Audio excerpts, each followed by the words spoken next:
Imagine a world shrouded in whispers and candlelight, where cryptic symbols glimmered on parchment and bubbling potions cast an eerie glow across stone chambers.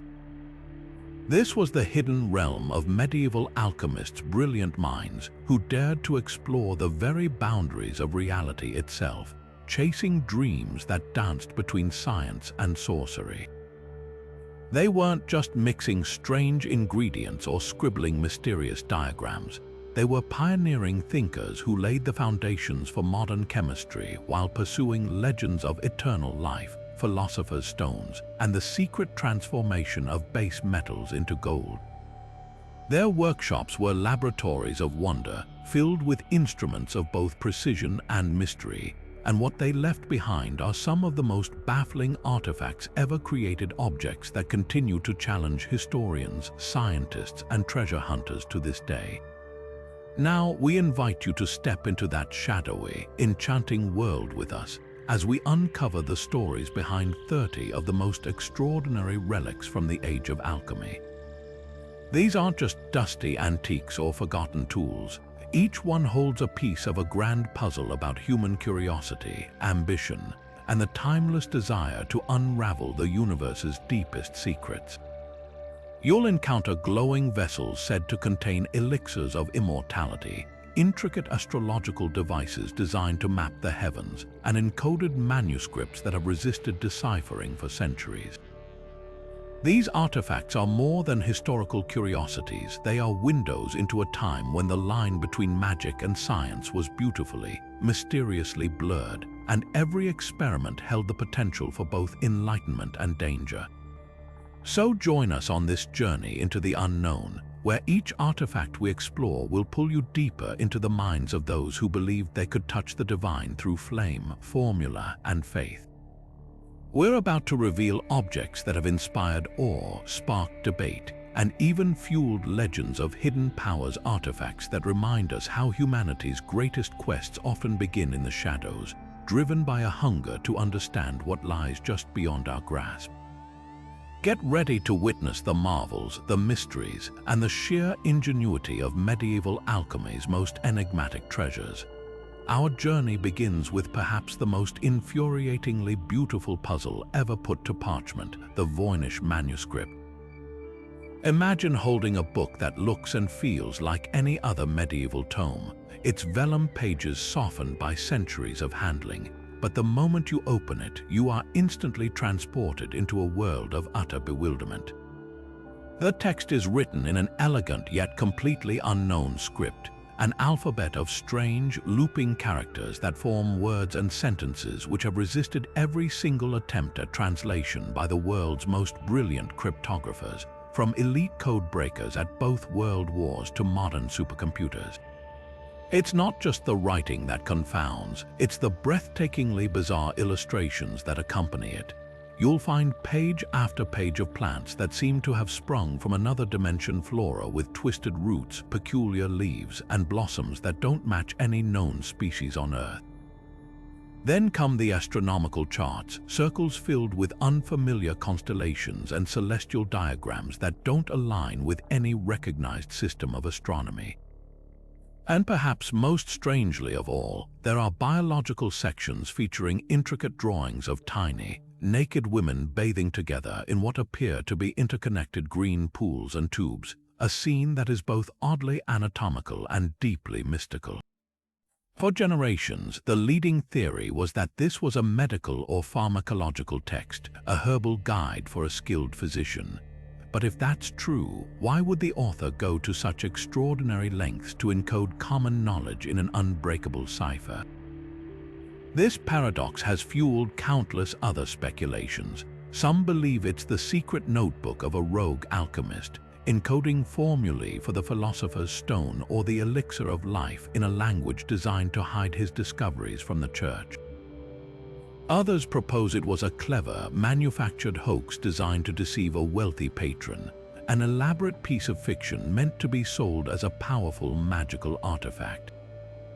And then there are the more fringe ideas, suggesting it could be a lost language from a forgotten culture, or even, as some have wildly theorized, a piece of extraterrestrial communication. What makes the Voynich Manuscript so central to our story is that it perfectly encapsulates the very heart of alchemical mystery, the relentless pursuit of hidden knowledge, the blurring of lines between the scientific and the spiritual, and the creation of an object so dense with intention that it becomes an impenetrable fortress of secrets. It stands as a silent, tantalizing monument to the human desire to encode our greatest discoveries, ensuring that only the truly worthy might ever understand them. While the Voynich Manuscript represents an alchemical mystery of hidden knowledge, our next artifact embodies the ultimate goal of that entire pursuit, the legendary Philosopher's Stone. This wasn't a mere object to be held, but a substance of mythic power, the absolute pinnacle of alchemical ambition. Across centuries and cultures, the stone was pursued as the grand solution to humanity's two most profound desires, limitless wealth and eternal life. Its most famous power was chrysopoeia, the ability to transmute base metals like lead into pure, noble gold. But beyond that, it was also believed to be the key to the Elixir of Life, a potion that could heal all ailments, reverse aging, and grant immortality to whoever drank it. This dual nature made the stone the holy grail of alchemy, a symbol of both material and spiritual perfection that drove countless thinkers to spend their entire lives and fortunes in its pursuit. The historical accounts surrounding the stone are a fascinating blend of documented experimentation and enduring legend. Perhaps the most famous name attached to its discovery is that of Nicolas Flamel, a seemingly ordinary Parisian scribe and bookseller who lived in the 14th century. According to the stories, Flamel acquired an ancient cryptic book of alchemical wisdom, which he and his wife, Perenelle, spent decades trying to decipher. The tale goes that they eventually succeeded, unlocking the secret of the Philosopher's Stone and achieving both incredible wealth and immortality. Historical records do show that the real Flamel became surprisingly wealthy for his profession, funding hospitals and churches, which only fueled the posthumous legend that he never truly died. While most scholars dismiss the magical elements of his story, Flamel's enduring fame perfectly illustrates how the quest for the stone captured the public imagination, blurring the lines between a real historical figure and an alchemical superhero. What's truly remarkable, however, is that this seemingly mystical quest for an impossible substance actually provided the driving force behind tangible, groundbreaking scientific progress. The relentless effort to create the Philosopher's Stone demanded innovation. Alchemists needed to precisely heat, mix, and distill materials, which led them to invent and refine the very backbone of the modern chemical lab: intricate stills for distillation, specialized furnaces that could maintain consistent temperatures for long periods, and vessels like the alembic and retort for handling volatile substances. Their detailed, if sometimes cryptic, notes on their experiments documenting reactions, recording observations, and noting failures established the earliest principles of the scientific method. They pioneered experimental procedures and cataloged the properties of numerous elements and compounds, all while searching for their legendary stone. In this way, the greatest legacy of the Philosopher's Stone isn't a hidden cache of gold or an immortal being walking among us, but rather the very foundation of chemistry itself. The stone's true transmutation was turning the lead of medieval superstition into the gold of modern science. Moving from the symbolic quest for the Philosopher's Stone, we encounter an artifact that feels as though it was pulled directly from a Gothic nightmare, the Homunculus Flask. This was no mere symbol, it was a vessel for one of alchemy's most audacious and unsettling ambitions, the artificial creation of human life. Within sealed glass containers, alchemists claimed they could grow a miniature, fully formed human being known as a homunculus. The most famous recipe comes from the 16th century Swiss alchemist Paracelsus, a figure who defiantly straddled the line between groundbreaking physician and mystical visionary. His instructions were chillingly specific. Place human semen in a sealed flask, bury it in horse manure for 40 days to provide a gentle, consistent heat, and then magnetize it, a process believed to animate it with a spiritual force.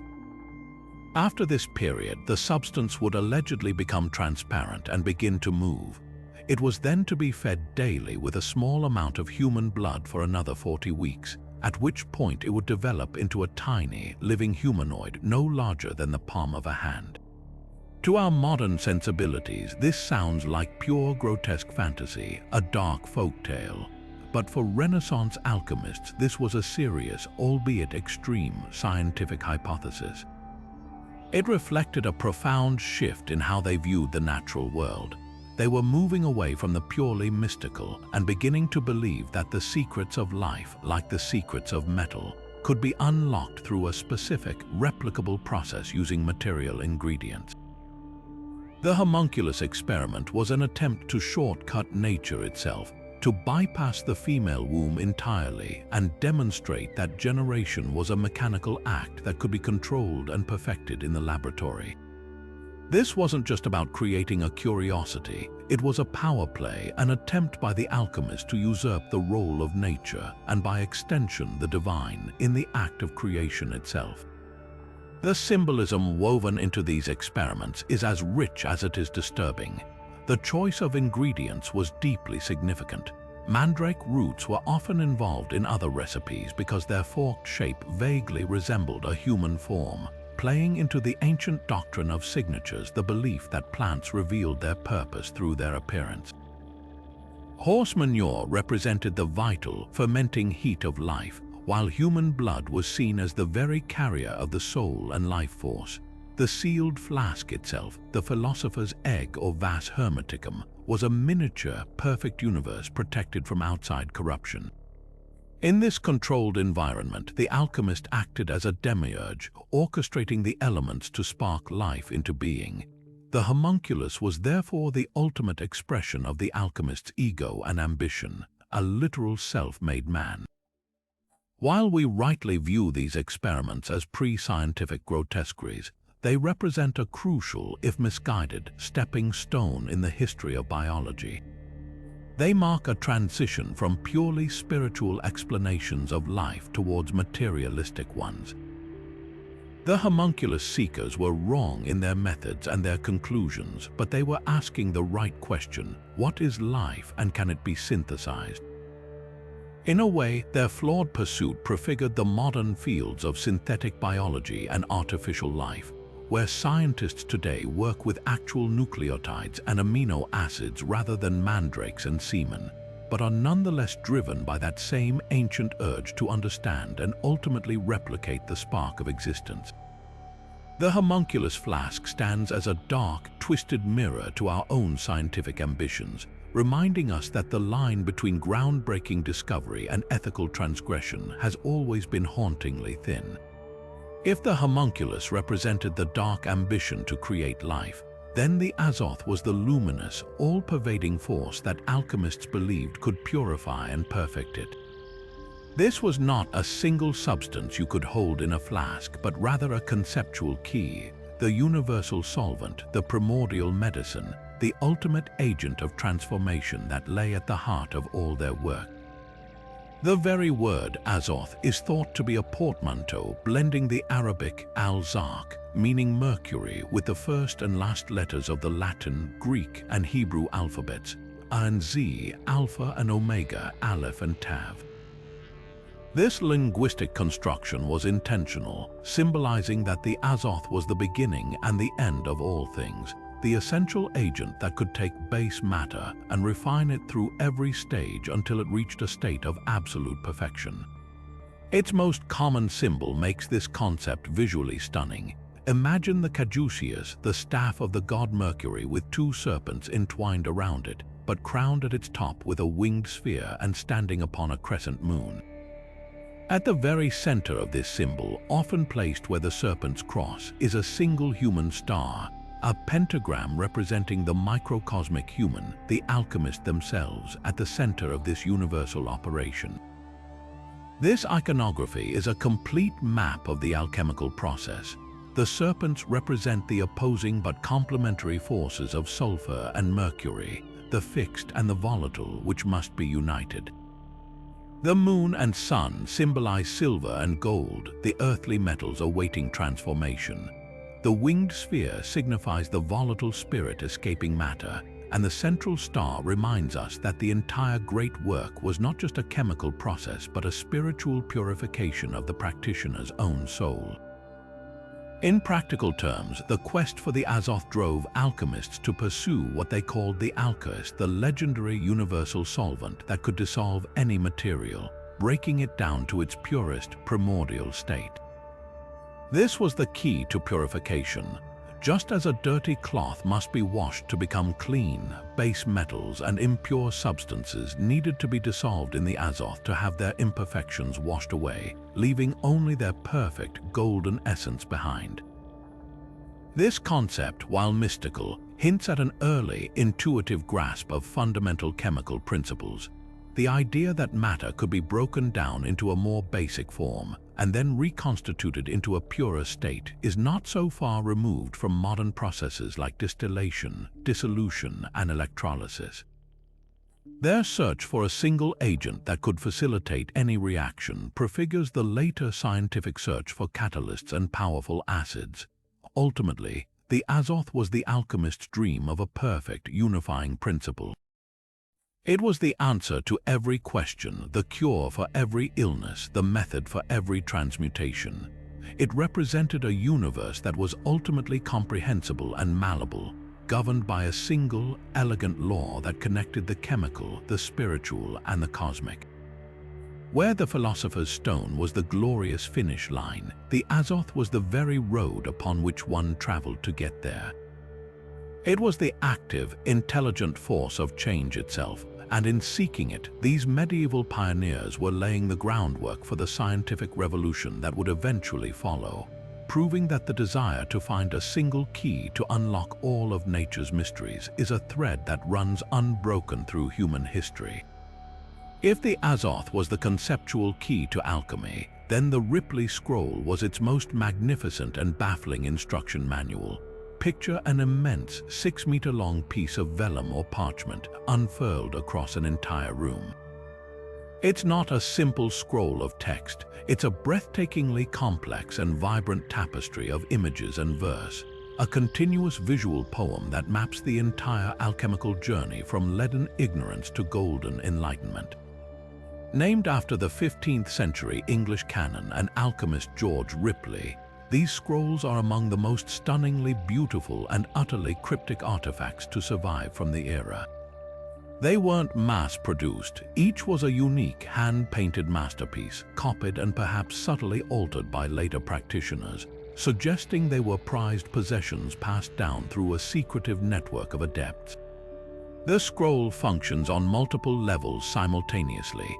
It is at once a literal recipe, a spiritual allegory, and a symbolic roadmap. Ripley's accompanying poetry, with verses like, "In the green lion take thou first thy way," provides instructions that are deliberately veiled in metaphor. The imagery is what truly captivates and confounds.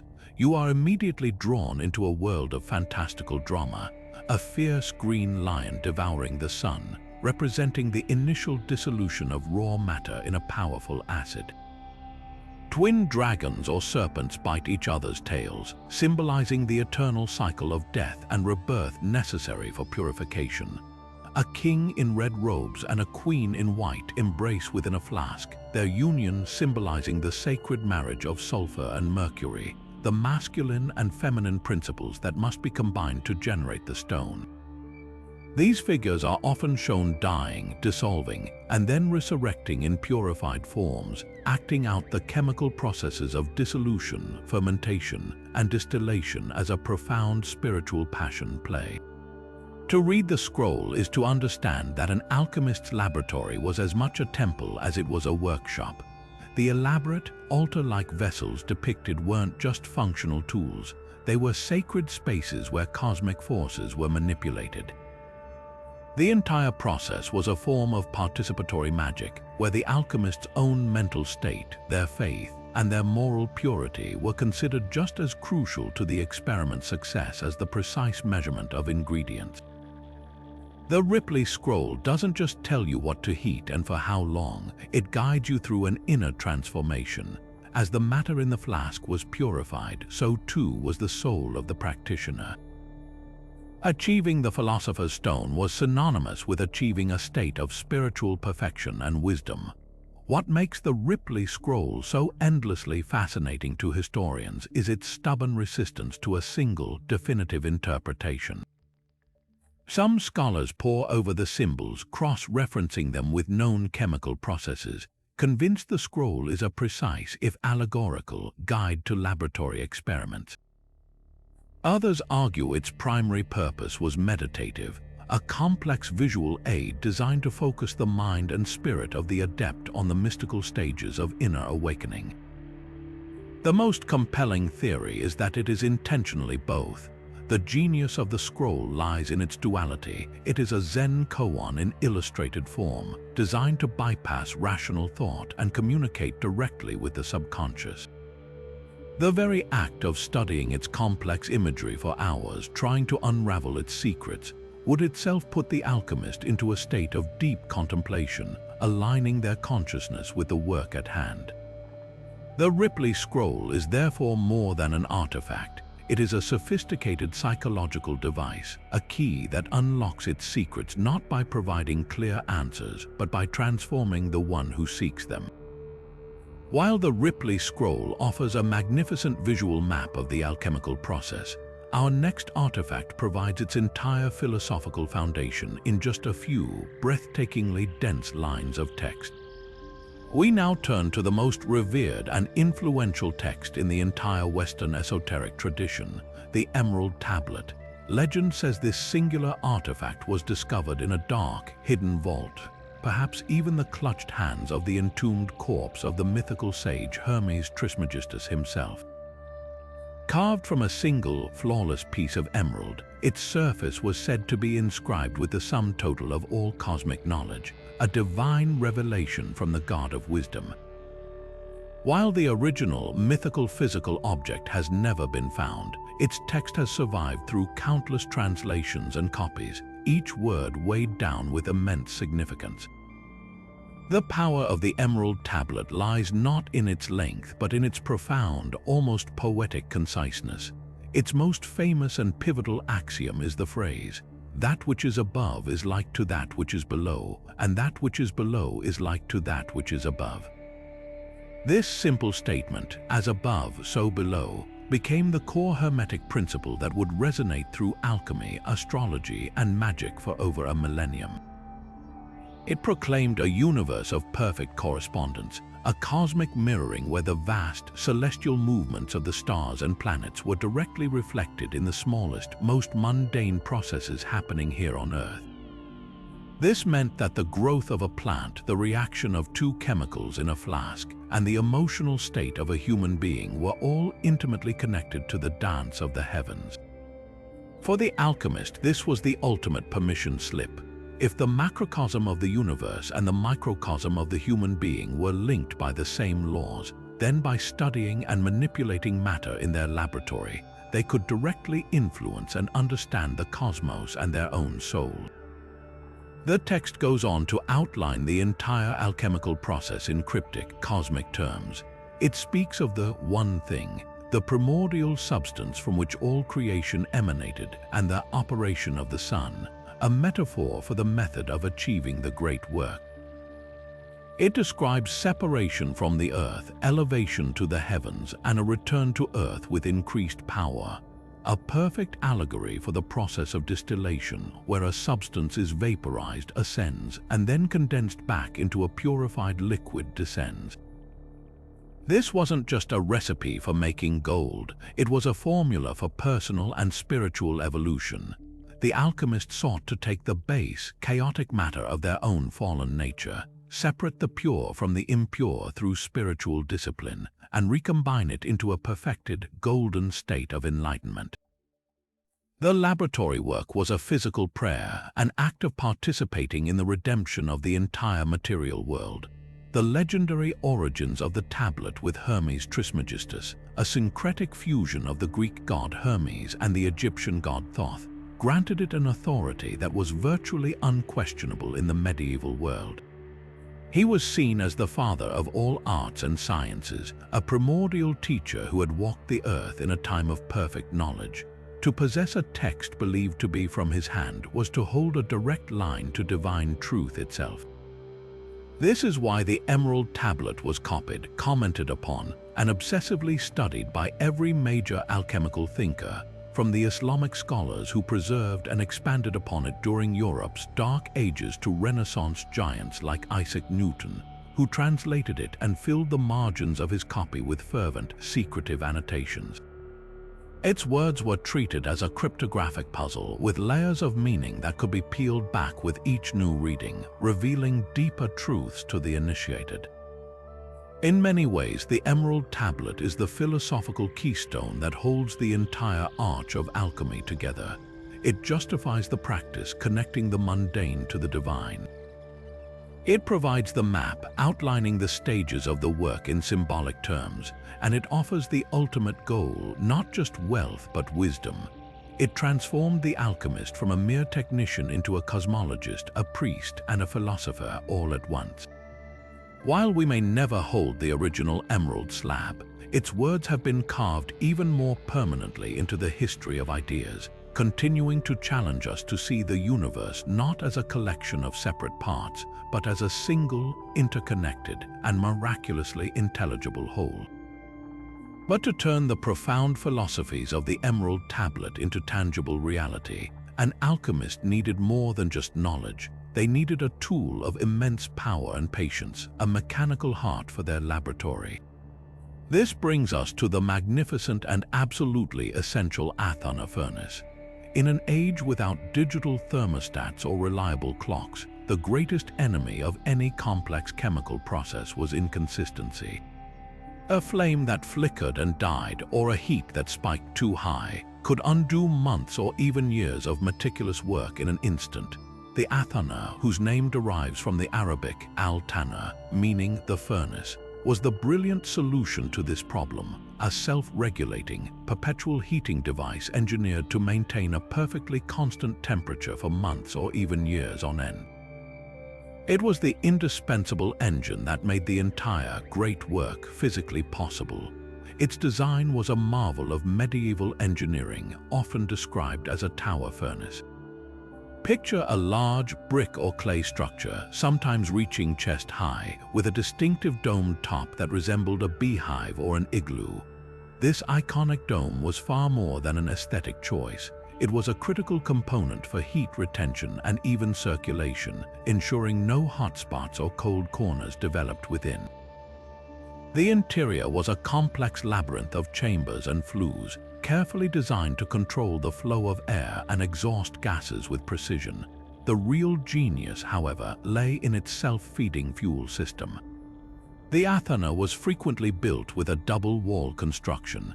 The inner chamber held the alchemist's vessel, the flask or pot containing the precious prima materia. Sandwiched between the inner and outer walls was a separate compartment that was slowly filled with a fuel like charcoal or coke. This design allowed the fuel to be added from the top without ever disturbing the experiment inside, and more importantly, it ensured the heat was applied indirectly and evenly, radiating through the walls rather than blazing directly onto the glassware. This indirect, gentle, and unwavering heat was what alchemists called the balneum Marii, or the bath of Mary, a term we still use today as the bain-marie or double boiler. It was the only way to perform the incredibly slow processes of digestion and putrefaction, where materials were meant to break down and recombine over achingly long periods. The Athena was more than just an appliance. It was a silent, steadfast partner in the work. Its constant, womb-like warmth was a physical manifestation of the alchemist's own unwavering focus and patience. Tending the fire was not a mundane chore but a sacred duty, a daily meditation on the necessity of stable, nurturing conditions for true transformation to occur, both for the matter in the flask and the spirit of the practitioner. The symbolic resonance of the furnace was equally profound. Its domed shape mirrored the vault of the heavens, making the entire apparatus a microcosm of the universe itself. The fire at its heart was the central sun, providing light, life, and energy to the process. The alchemist, in feeding and controlling this miniature cosmos, was once again playing the role of a demiurge. The Athena's ability to sustain life-giving heat for such extended periods made it a powerful symbol of endurance and resilience, a testament to the belief that with constant, dedicated effort, even the most profound changes were achievable. It stood as a monument to the idea that the secrets of nature could not be rushed, but required a respectful, patient, and meticulously maintained environment to finally reveal themselves. In the end, the greatest transformation the Athena facilitated may have been within the alchemists themselves, teaching them the discipline and profound patience that all true understanding demands. While the Athena provided the unwavering heat for transformation, the alchemist's most ingenious tool for actually achieving purification was an oddly shaped glass vessel known as the pelican. Named for its unmistakable resemblance to the bird, this piece of laboratory equipment was a masterpiece of self-contained circulation. Picture a central, rounded body, the stomach of the pelican, with two tubes curving upwards from its top and then arching gracefully back down to re-enter the body on either side. This design created a sealed, continuous loop. When the vessel was heated, the liquid within would vaporize, rising up through the tubes as steam. As this vapor traveled along the cooled, curved necks, it would condense back into a liquid, and instead of being collected in a separate receiver, these purified droplets would trickle directly back down into the very same vessel they came from. This process would then repeat over and over and over again in an endless cycle of evaporation and condensation. Its evocative name comes from a powerful medieval Christian legend about the pelican bird. It was believed that in times of famine, a mother pelican would pierce her own breast with her beak to feed her starving chicks with her life's blood, sacrificing herself to ensure their survival. This act made the pelican a potent symbol of Christ's sacrifice and resurrection, and alchemists saw a direct parallel in the function of their apparatus. The vessel was feeding its contents with its own distilled essence, a process of self-sacrifice and rebirth that was meant to purify and strengthen the substance with each pass. The matter within was symbolically dying as a vapor and being resurrected as a purer liquid again and again until it reached a state of perfection. This wasn't just a chemical process, it was a spiritual allegory playing out in glass, a physical enactment of the death and resurrection that was central to both Christian theology and the alchemical pursuit of the philosopher's stone. On a practical level, the pelican was a revolutionary leap forward in distillation technology. Before its invention, alchemists relied on simpler alembics where the vapor would travel into a separate cooling arm and be collected in a different container. This was fine for a single distillation, but for processes requiring repeated purification, it was incredibly laborious. Each cycle meant stopping, opening the apparatus, pouring the distillate back into the original vessel, and resealing it, and process that risked contamination, loss of material, and the introduction of error. The pelican automated this entirely. By creating a sealed, continuous system, it allowed for an operation to run for weeks or months without any intervention, ensuring a level of consistency and purity that was previously unattainable. This relentless recycling was crucial for what alchemists called cohobation, the repeated distillation of a material to intensify its properties and concentrate its vital spirit. The true legacy of the pelican vessel, however, extends far beyond the quest for gold. This ingenious design is the direct ancestor of the reflux condensers and fractionating columns that are fundamental to modern chemistry. The principle of continuous circulation and reflux is used today in everything from oil refineries, where crude oil is separated into gasoline, diesel, and other components, to the production of pure pharmaceuticals and alcoholic spirits. The alchemists, in their drive to perfect matter, had stumbled upon a fundamental principle of separation science, that by repeatedly applying and removing energy in a controlled cycle, complex mixtures can be broken down into their pure constituents. The pelican, therefore, stands as a beautiful fusion of profound symbolism and tangible scientific progress. It reminds us that some of the most enduring tools of discovery were born not from cold, calculated reason alone, but from a world-view where faith, metaphor, and a deep desire to find order in chaos worked hand in hand to unlock the secrets of the natural world. Building upon the sealed, cyclical purification of the pelican vessel, we find another piece of glassware that elevates the concept of endless renewal into a powerful, ancient symbol, the Ouroboros Alembic. This specialized distillation apparatus took the form of the iconic serpent, a dragon or snake curled in a perfect circle, gripping its own tail firmly in its jaws. The image of the Ouroboros is one of the oldest and most universal symbols known to humanity, appearing in ancient Egyptian, Greek, and Gnostic traditions long before medieval alchemists adopted it. It represents infinity, the cyclical nature of the universe, and the eternal return, creation arising from destruction, life from death, and the endless loop of the seasons and the cosmos. By crafting an alembic in this shape, alchemists weren't just building a tool, they were building a philosophical statement in glass, a device designed to perform a physical process that mirrored the most fundamental law of existence. The function of this peculiar vessel was intensely focused on one of the most crucial, yet most dangerous, substances in the alchemical arsenal, mercury or quicksilver. Alchemists believed mercury was the primal feminine principle, the spirit of volatility and transformation, essential for almost every operation. But raw mercury, mined from cinnabar ore, was impure and needed rigorous purification before it could be used in the quest for the Philosopher's Stone. The Ouroboros Alembic was engineered specifically for this task. The apparatus would be charged with the raw material, sealed shut, and then gently heated. The mercury would vaporize, rising as a spirit through the coiled body of the serpent. As the vapor traveled along the cooled, looping tube, it would condense back into its liquid form, a purified metallic dew that would then drip from the serpent's mouth back into the vessel at the base, only to be vaporized and purified once again.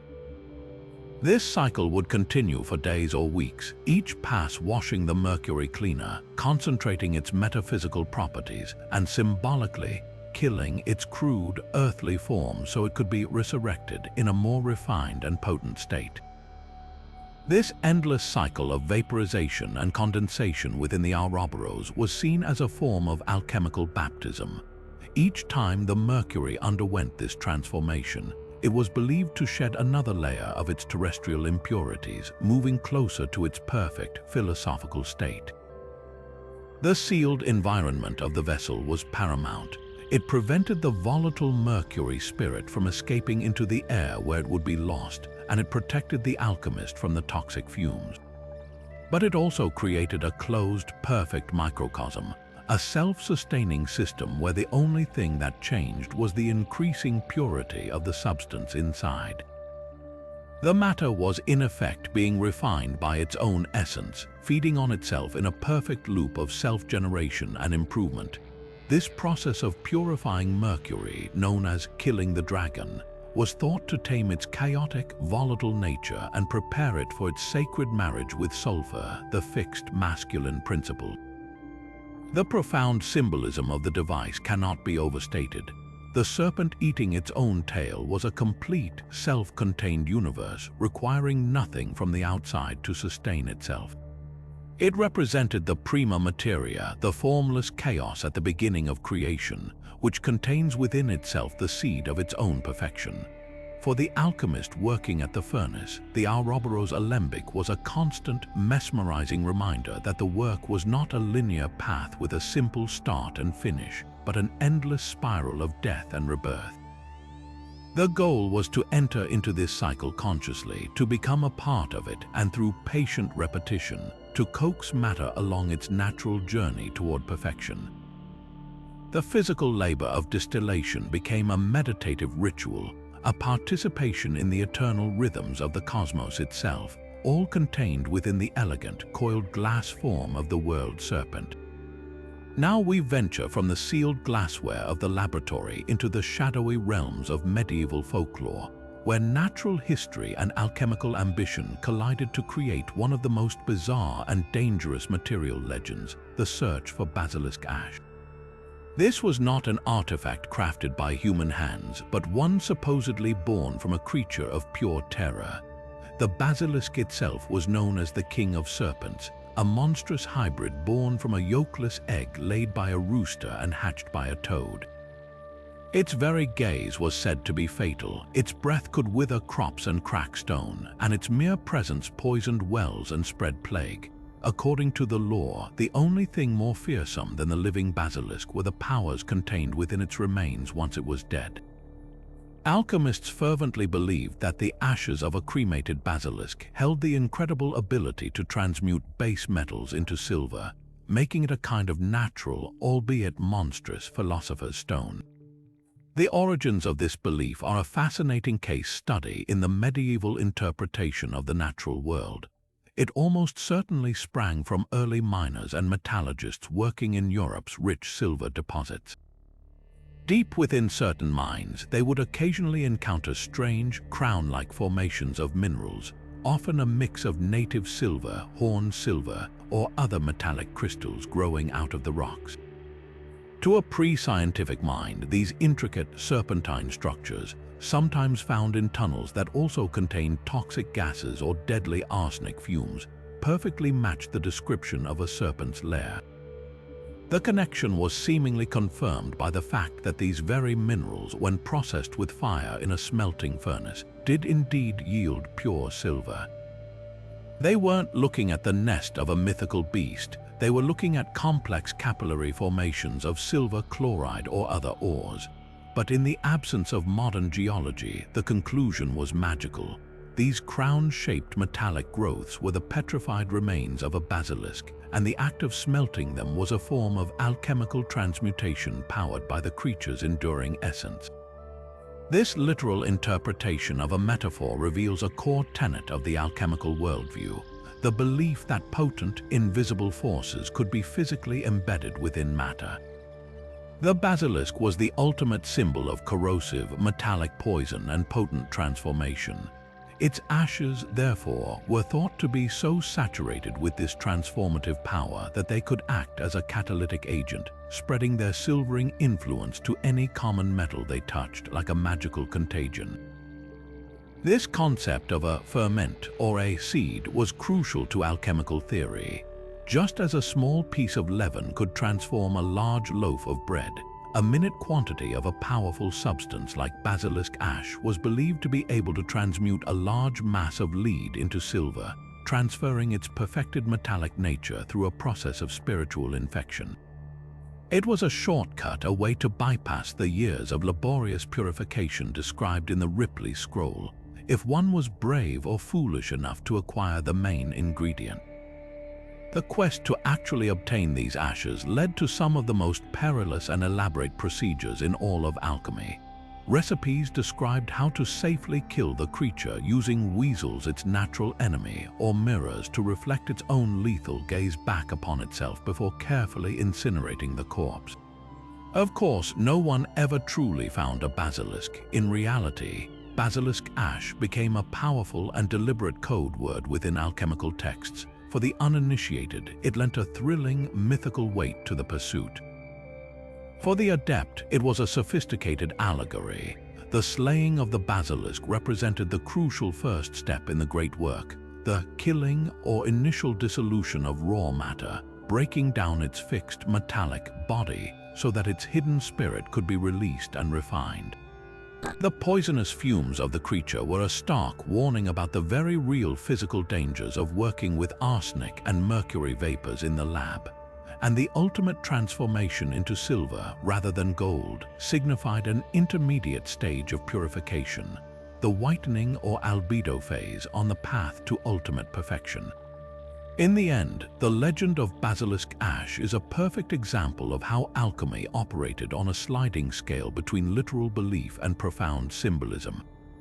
It shows how observations of the natural world, misunderstood through a mythological lens, could fuel a centuries-long pursuit. It demonstrates the alchemists' willingness to venture into the most terrifying corners of folklore in their relentless drive to uncover nature's secrets. And it underscores a beautiful, if sometimes dangerous, truth about their endeavor. They saw the entire universe, from the lowest monster to the highest angel, as part of a single, interconnected whole, where every element, no matter how fearsome, held a potential key to unlocking the mysteries of creation.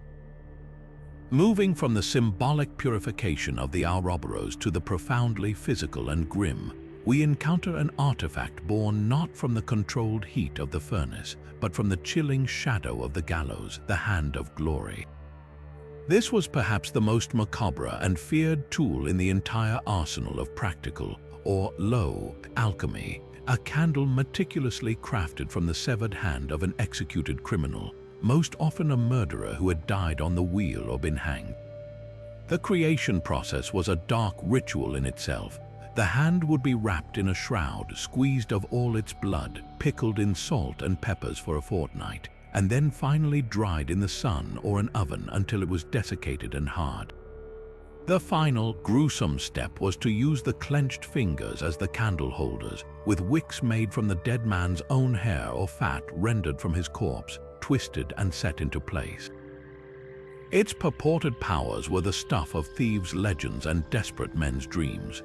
When lit, the Hand of Glory was said to cast a light that only its bearer could see, rendering them invisible to anyone else in the vicinity. More practically, and perhaps more believably to its users, it was believed to possess the ability to unlock any door or bolt it was pointed toward, freezing the inhabitants of a household into a deep, enchanted sleep from which they could not wake. This made it the ultimate tool for burglars and bandits, a supernatural skeleton key that promised wealth and impunity. There are numerous accounts from 18th century England and France of burglaries where such an artifact was allegedly used, with terrified homeowners reporting they awoke paralyzed, able only to watch silently as their possessions were stolen by a ghostly light floating through their home. The underlying philosophy connecting this grisly charm to the higher arts of alchemy is a fascinating glimpse into the medieval worldview. It was rooted in the concept of materia magica, the belief that certain materials, especially those associated with powerful, violent, or transitional moments like a violent death, retained a potent spiritual charge or virtue. An executed criminal, particularly one who died without repentance, was seen as a figure frozen in a state of supreme transgression and existential tension. His life force had been cut short violently by the state, its power trapped within his remains rather than being released naturally. The alchemist or cunning folk practitioner sought to harness this trapped, rebellious energy, this vis violenta, and redirect it toward a specific, practical goal. In a way, it was a perverse form of transmutation, taking the base, corrupt matter of a criminal's body and, through a specific process, refining it into a tool of immense power. This practice represents a crucial branch of alchemy that is often overlooked, the search for supernatural abilities through material means. While the Philosopher's Stone promised spiritual and material perfection, artifacts like the Hand of Glory offered immediate, tangible power over the physical world. It demonstrates that the alchemical drive wasn't solely about enlightenment, it was also about control. The practitioner believed that by understanding the secret sympathies and antipathies woven into the fabric of creation, and by using the correct, however horrifying, ingredients, they could compel nature to obey their will. The hand was a brutal, literal application of the as above, so below principle, but inverted for a terrestrial, selfish purpose. Instead of aligning with the cosmos to achieve wisdom, the user was manipulating a microcosm of trapped humans suffering to force doors open and render themselves unseen. Surviving specimens in museum collections, like the one held in the Whitby Museum in England, are chilling to behold. They are not elaborate or beautiful, they are stark, dry, and unsettlingly functional. Their existence is a tangible reminder of a time when the boundaries between science, magic, and crime were exceptionally porous. The Hand of Glory stands at a dark crossroads. It is an artifact of necromancy, a product of practical alchemy, and a tool of common criminality. It forces us to acknowledge that the same intellectual curiosity that drove the invention of the pelican vessel also fueled the creation of these terror-inspiring charms, proving that the hunger to unlock nature's secrets could manifest in both the sublime and the horrifying, often within the same mind. Yet for all their symbolic potency, the ultimate goal of the alchemist's art was to create a physical substance that could enact these principles of purification and perfection upon the human body itself. This quest brings us to one of the most enduring and noble ambitions in the entire history of medicine, the search for the universal panacea. This was the dream of a single, perfect remedy, a cure-all medicine capable of healing any disease, reversing any poison, and indefinitely prolonging human life. It was the medical counterpart to the Philosopher's Stone, and for many alchemists it was an even more sacred and compelling objective than the transmutation of metals. In a world ravaged by plagues, fevers, and infections with no effective treatments, the desire for such a sovereign medicine was not just a fantasy. It was a desperate, heartfelt prayer made tangible through experiment and effort. No figure looms larger in this pursuit than the brilliant and bombastic 16th century physician Theophrastus von Hohenheim, who defiantly renamed himself Paracelsus, meaning equal to or greater than Celsus, a revered Roman medical authority. Paracelsus was a revolutionary force of nature, a man who openly burned the texts of ancient medical giants like Galen and Avicenna in public bonfires, declaring that true medicine was to be found not in dusty books but in direct observation of nature, in the laboratory, and in the light of divine revelation. He rejected the prevailing humoral theory that attributed disease to an imbalance of bodily fluids, instead proposing that illnesses were caused by specific external entities attacking specific organs, a concept startlingly close to the modern germ theory of disease. For Paracelsus, the role of the physician-alchemist was to seek out and prepare specific chemical remedies to counter these specific attacks, and the pinnacle of this endeavor was the discovery of the panacea. His approach was radically material and chemical. He argued that the human body was at its core a chemical engine, and that illness was essentially a form of internal corruption or improper fermentation. Therefore, the cure must be a substance of such perfect purity and harmonious composition that it could rebalance the body's chemistry and purge it of all impurities.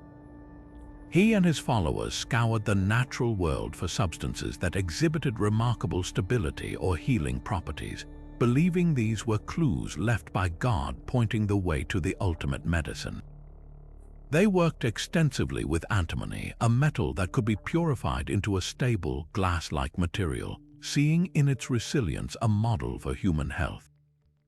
They experimented with mercury and sulfur compounds, and they placed immense faith in the power of the quintessence, the purified, life-giving spirit they believed they could extract from plants, metals, and minerals through advanced distillation.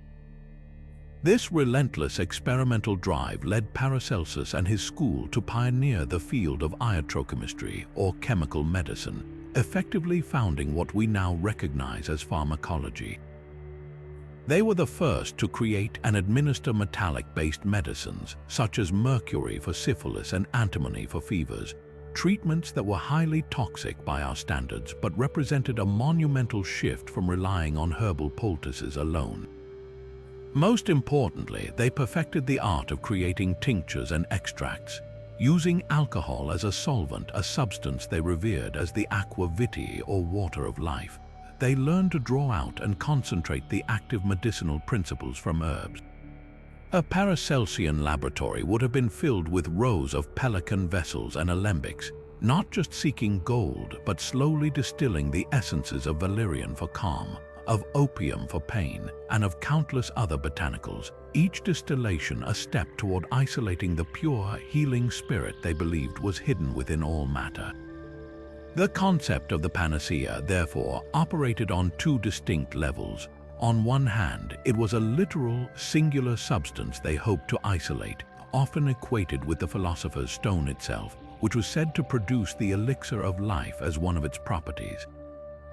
On a more practical and immediate level, the search for it forced alchemists to develop a whole new arsenal of genuinely effective, concentrated medicines.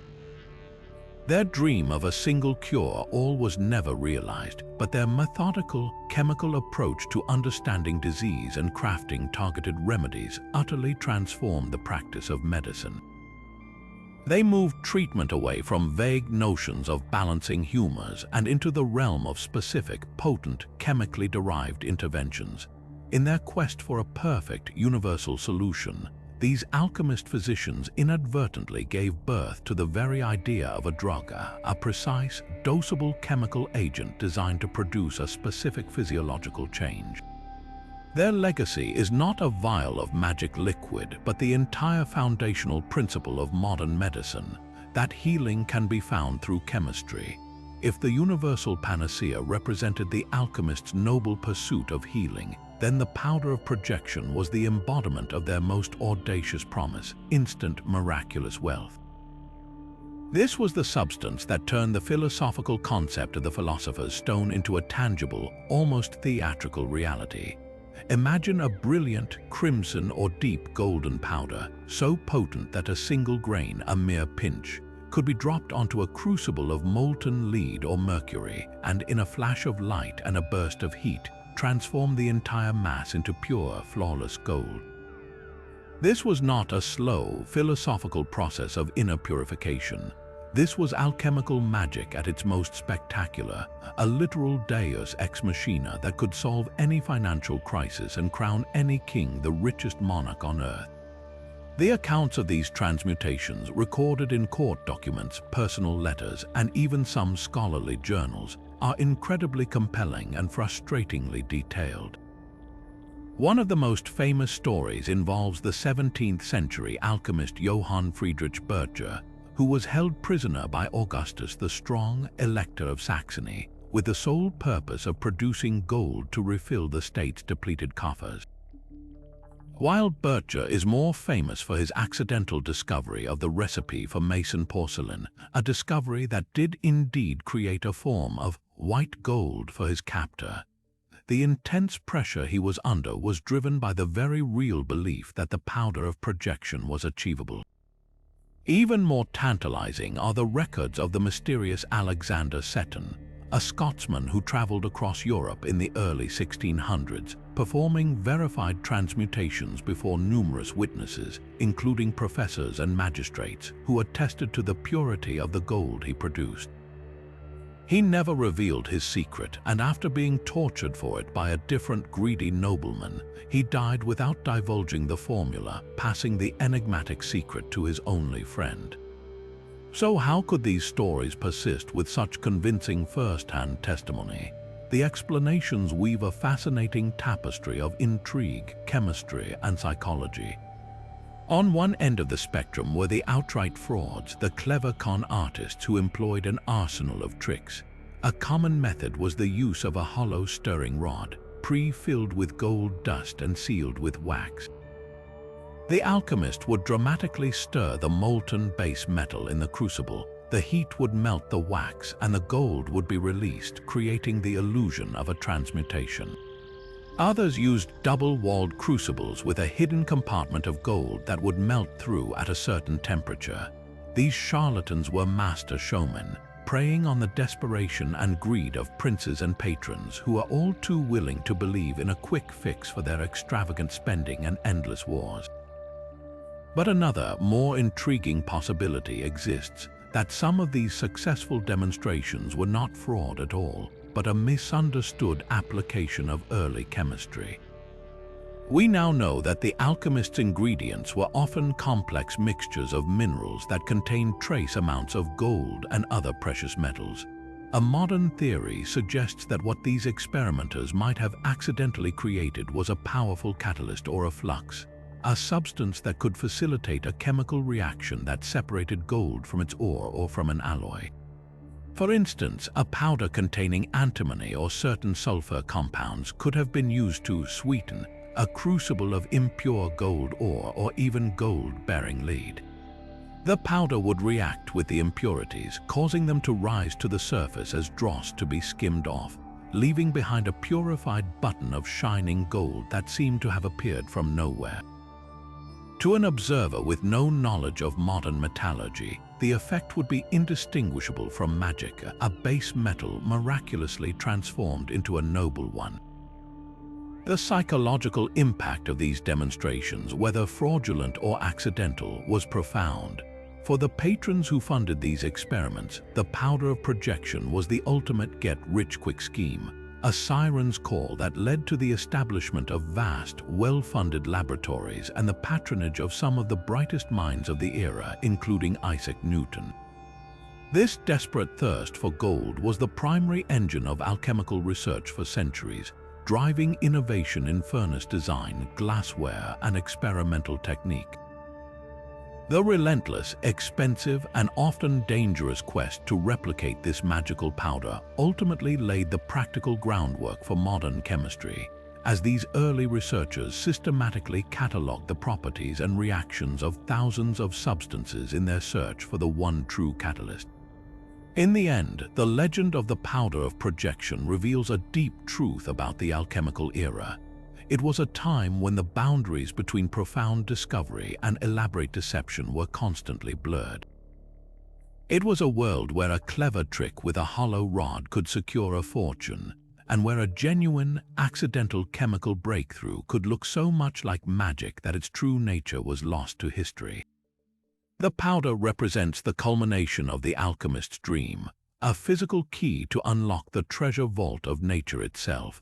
And while no such substance has ever been verified by modern science, its enduring power as a legend continues to remind us of humanity's eternal fascination with the idea that the universe might still hold secrets capable of overturning all we think we know.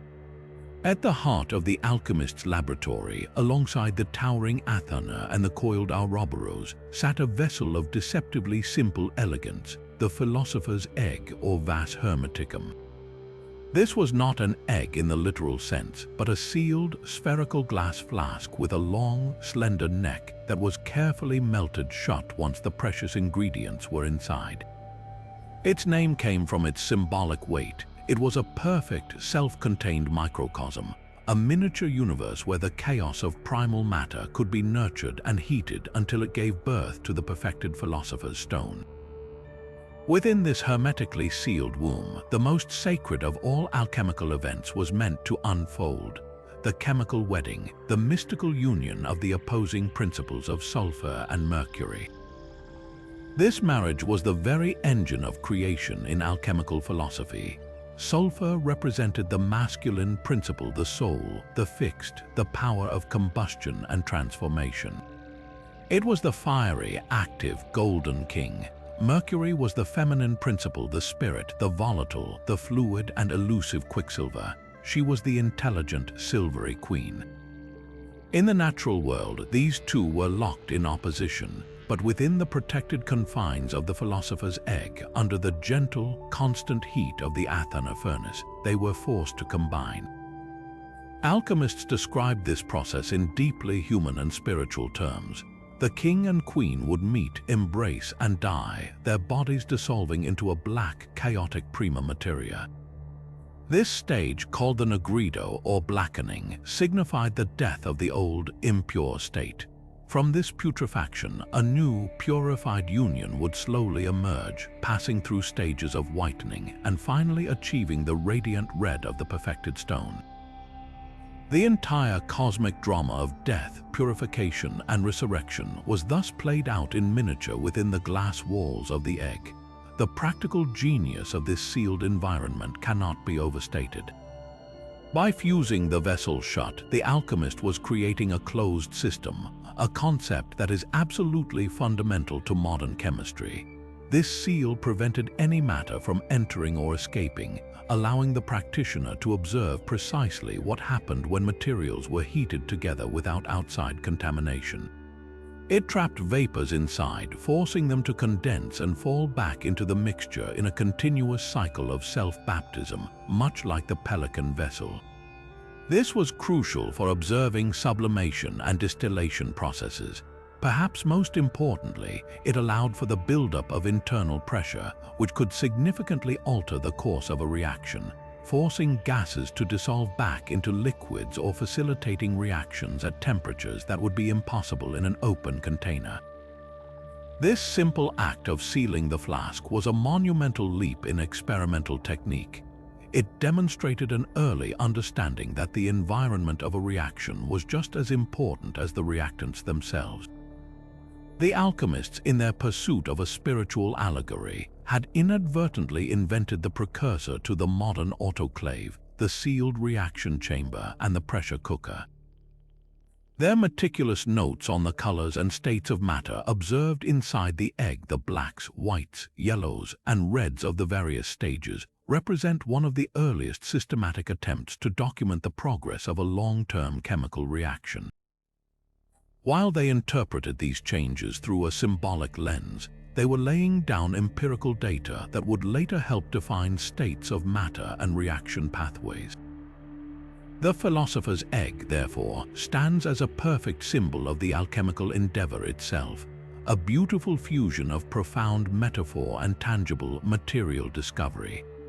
It was a sacred temple where cosmic forces were believed to unite, but it was also a rigorously controlled piece of laboratory equipment. The alchemist who tended to it was both a priest presiding over a mystical rite and a scientist conducting a meticulous experiment, proving that the quest to understand the universe has always required both a profound sense of wonder and the practical ingenuity to create a vessel sturdy enough to contain it. Emerging from the sealed universe of the philosopher's egg, we encounter a symbol of raw, untamed power that was absolutely essential to the alchemist's work, the voracious green lion. This was not a physical artifact but a potent and widespread allegorical image depicting a vibrant, ferocious lion, often shown in mid-roar consuming the sun. To the uninitiated, it might appear as just another fantastical beast from a medieval bestiary, but for the adept, this symbol was a precise and dangerous chemical recipe. The green lion universally represented vitriol, a term that primarily referred to sulfuric acid, one of the most powerful corrosive substances known to the medieval world.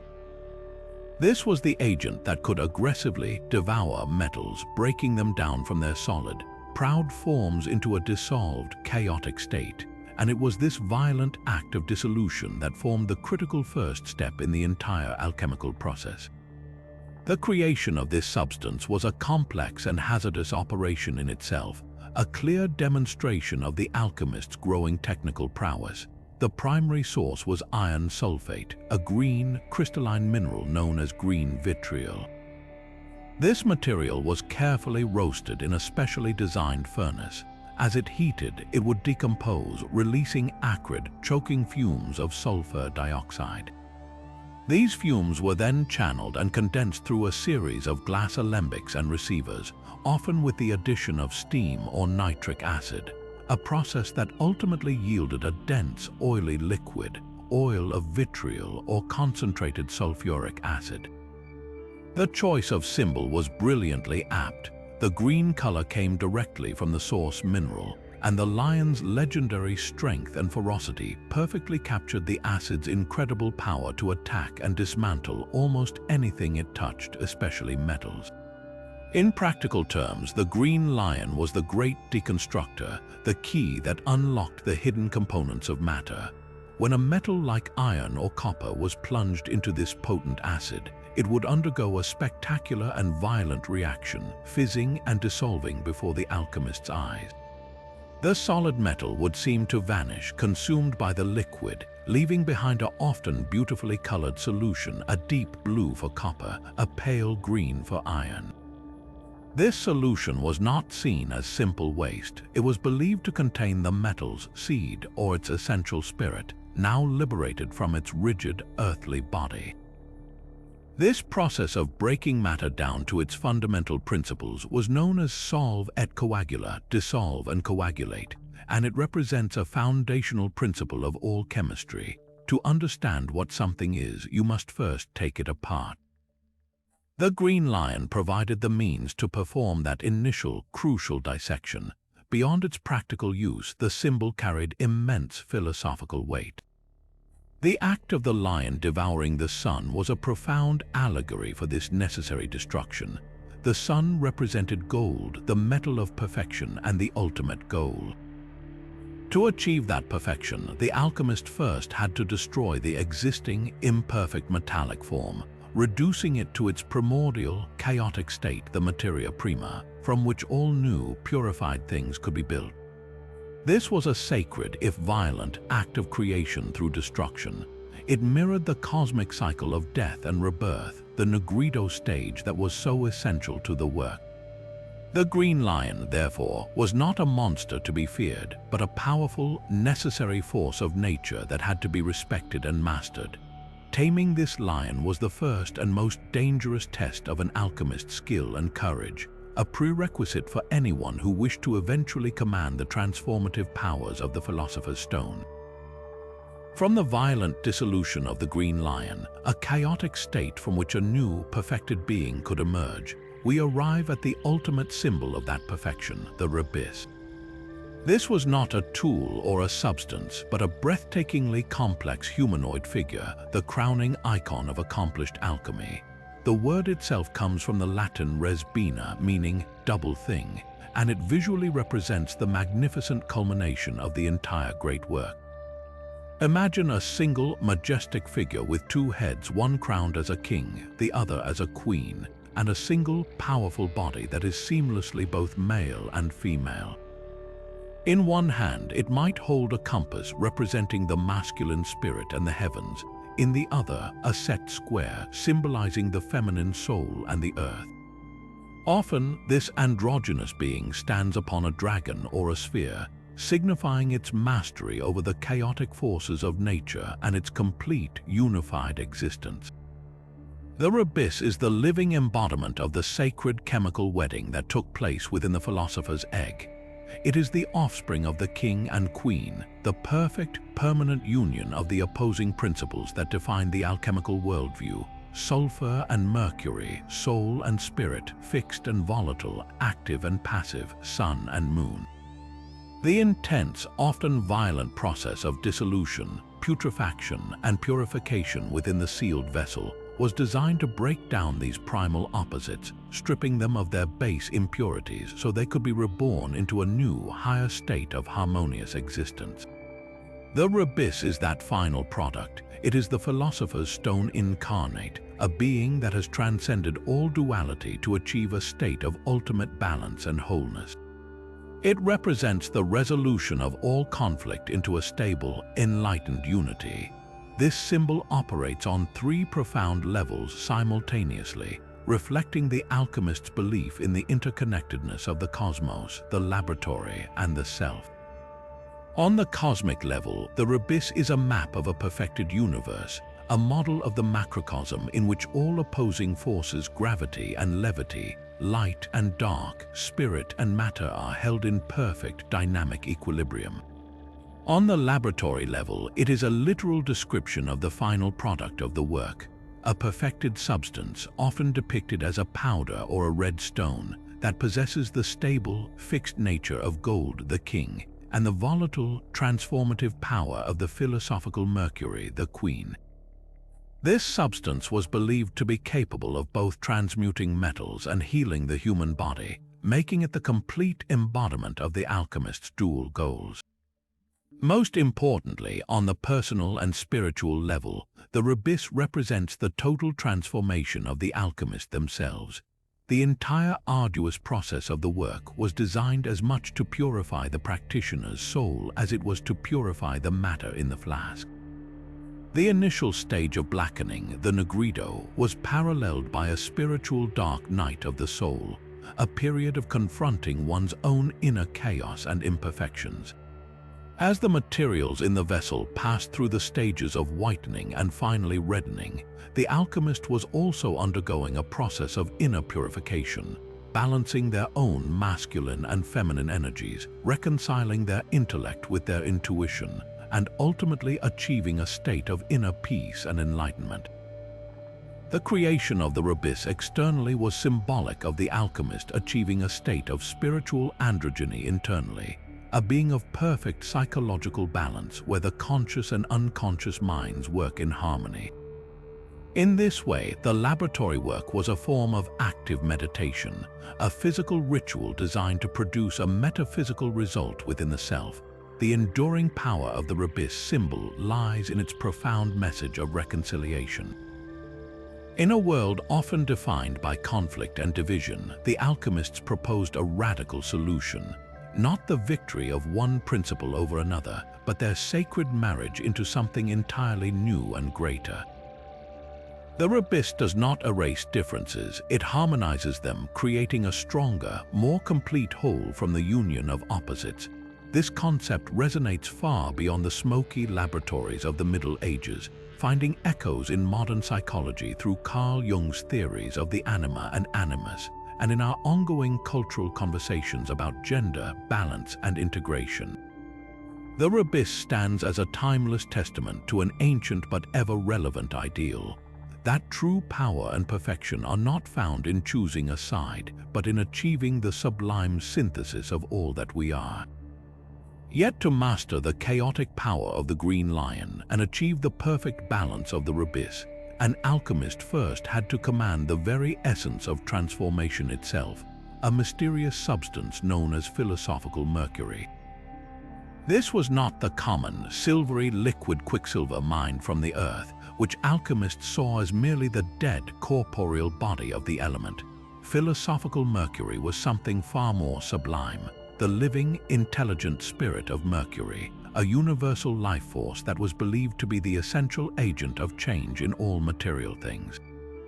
It was the feminine principle, the mother of all metals, the volatile and spiritual counterpart to the fixed, masculine principle of philosophical sulfur.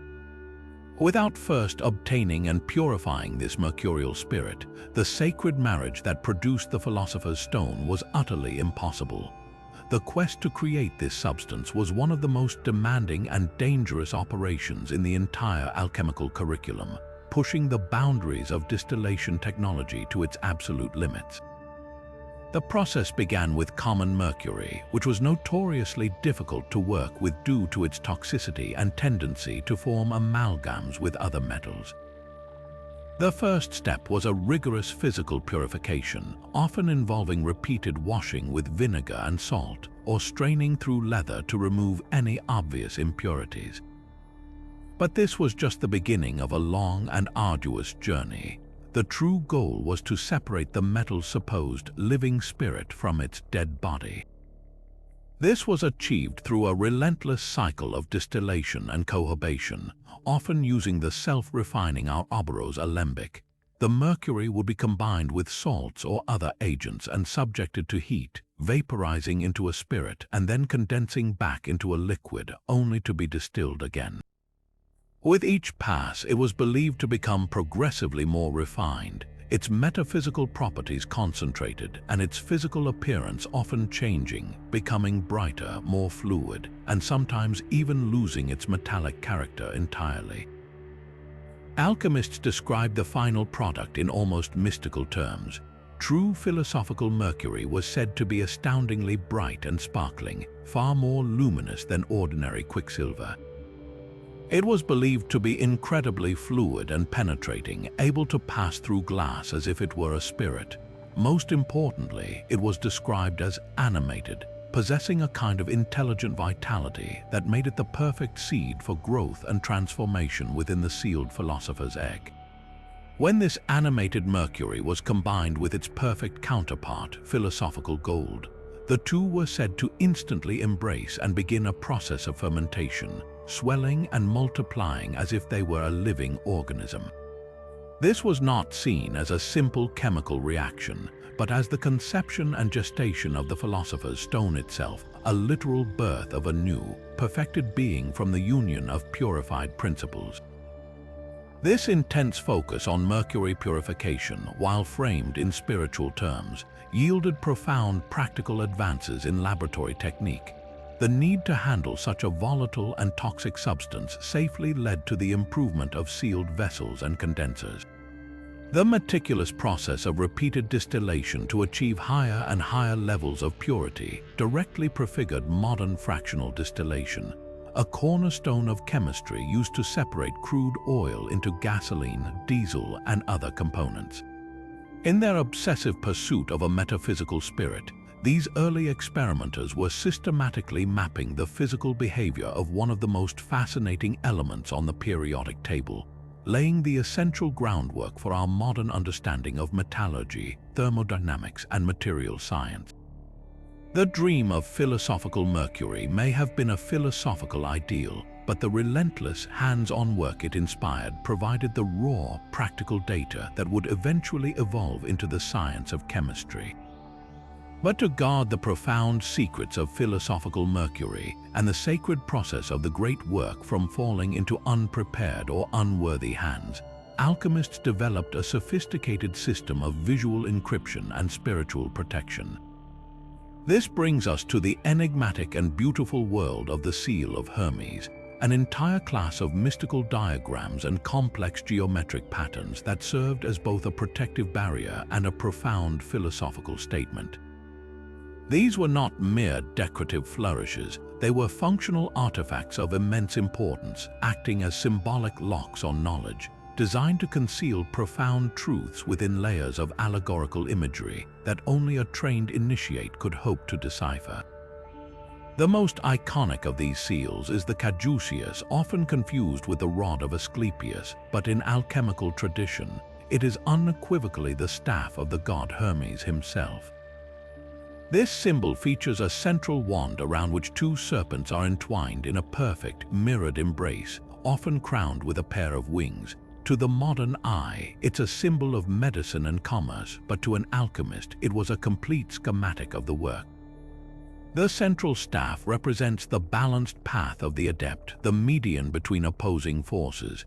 The two serpents symbolize the twin principles of sulfur and mercury, the fixed and the volatile, whose sacred marriage we witnessed in the philosopher's egg.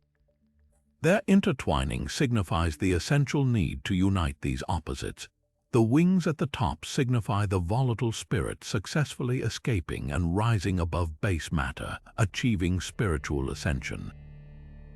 This single image, therefore, encapsulates the entire goal: to balance opposing forces within the self and the laboratory in order to achieve enlightenment. Beyond this well-known symbol, alchemists created incredibly intricate circular diagrams, known as squaring the circle or the opus circulatorium. These complex mandalas often featured a series of concentric circles, each containing symbolic animals, planetary glyphs, and Latin mottos. At the center, one might find the rubis, the perfected being, while the outer rings would depict the various stages of the work. The black crow of putrefaction, the white swan of purification, the peacock's tail displaying a riot of colors, and finally the red lion representing the achievement of the stone. These diagrams functioned as symbolic calendars, mapping the temporal progression of the experiment, and as spiritual maps, guiding the practitioner's inner journey through each psychological phase corresponding to the chemical process. They were meditation aids designed to be contemplated for hours, their symbolism slowly revealing itself to the patient and devoted mind. The practical function of these seals as a form of security was paramount. In an era where heresy accusations could lead to imprisonment or execution, and where lucrative secrets were fiercely guarded, alchemists had a genuine need to encode their knowledge.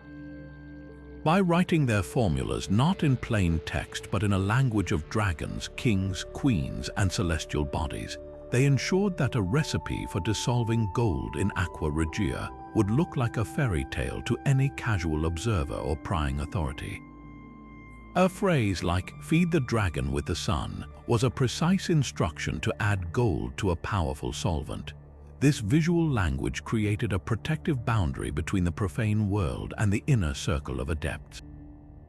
It enforced a form of intellectual meritocracy. Understanding required not just intelligence, but also patience, intuition, and a genuine commitment to the spiritual principles underlying the art.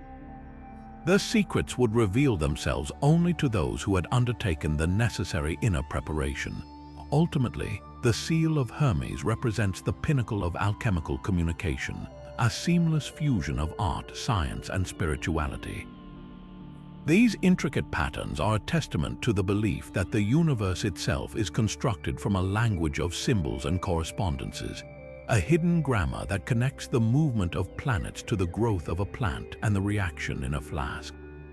They challenge the modern distinction between the rational and the mystical, showing us a world where a geometric proof could hold the same spiritual weight as a prayer, and where protecting a chemical process was synonymous with protecting a sacred mystery.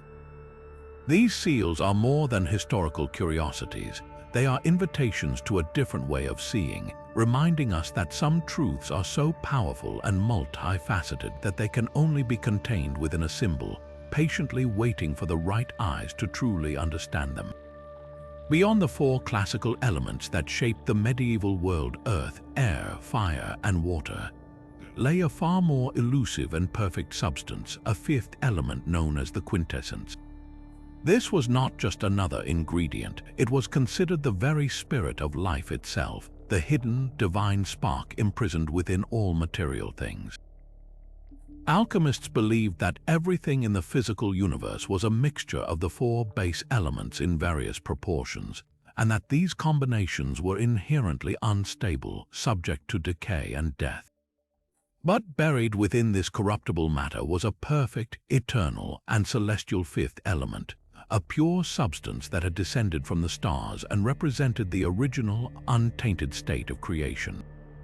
Their goal was to become cosmic liberators, using their art to free this trapped spirit from its earthly prison, to capture a piece of the divine and hold it shimmering in a glass vial. The practical pursuit of this ideal led to some of the most beautiful and foundational practices in the entire history of chemistry, the art of extraction. Alchemists reasoned that if the quintessence was the life force of a plant or mineral, then the way to isolate it was to gently separate the volatile, spiritual part from the fixed dead body. This was achieved primarily through the patient and repeated application of two alchemical pillars, distillation and fermentation. They would place aromatic herbs, precious resins, or even wine into their alembics and pelican vessels, applying a gentle, consistent heat. As the material warmed, the spirit would rise as a vapor, traveling through the cooling coil of the still where it would condense back into a liquid, now separated from the gross, physical matter left behind in the boiling flask. What they collected was a concentrated, often beautifully fragrant liquid that they believed was the very soul of the plant, the aqua vitae, or water of life. This term, aqua vitae, was most famously applied to distilled alcohol, a substance that truly seemed magical to the medieval mind. Here was a clear, watery liquid that could catch fire, that could preserve fruits and herbs indefinitely, and that, when consumed, could alter consciousness and cure ailments. It perfectly fit the description of a universal spirit, a volatile essence that could act as a solvent for other quintessences. Alchemists used this potent alcohol to create tinctures, soaking medicinal herbs in it for weeks or months to draw out their healing virtues. They believed they were capturing the plant's true life force, its quintessence, in a stable, liquid form that could then be administered to transfer that vitality to a sick human body, rebalancing its energies and driving out disease. The influence of this concept is breathtakingly direct and continues to shape our world today. The entire modern industry of essential oils, with its vast array of tiny bottles containing the concentrated aromas of lavender, rosemary, and eucalyptus, is a direct descendant of the alchemists' quest for the quintessence. The techniques they pioneered, steam distillation, enfleurage, and solvent extraction, are the very same methods used now, albeit with more precision. When you hear about the essence of a plant, you are hearing the echo of an alchemical term for the quintessence. Their search for the pure, spiritual core of matter fundamentally established the principles of pharmacology, teaching us how to isolate and concentrate the active chemical compounds within nature to create powerful medicines.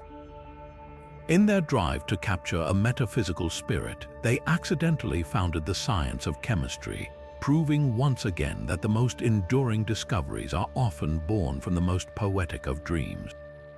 While the seal of Hermes provided a symbolic map for the initiated, the alchemical dragon served as a far more visceral and urgent warning. This was not a single artifact, but a pervasive and terrifying image that slithered through countless manuscripts and adorned laboratory walls. A monstrous winged serpent, often depicted breathing fire or locked in combat with a knight or another beast. To the untrained eye, it was another mythological creature, but for the working alchemist, this dragon was a deadly serious piece of safety signage. It was the universal symbol of volatility, representing the raw, untamed power of the materials they handled every day, materials that could quite literally bite back with poisonous fumes, violent explosions, or corrosive burns.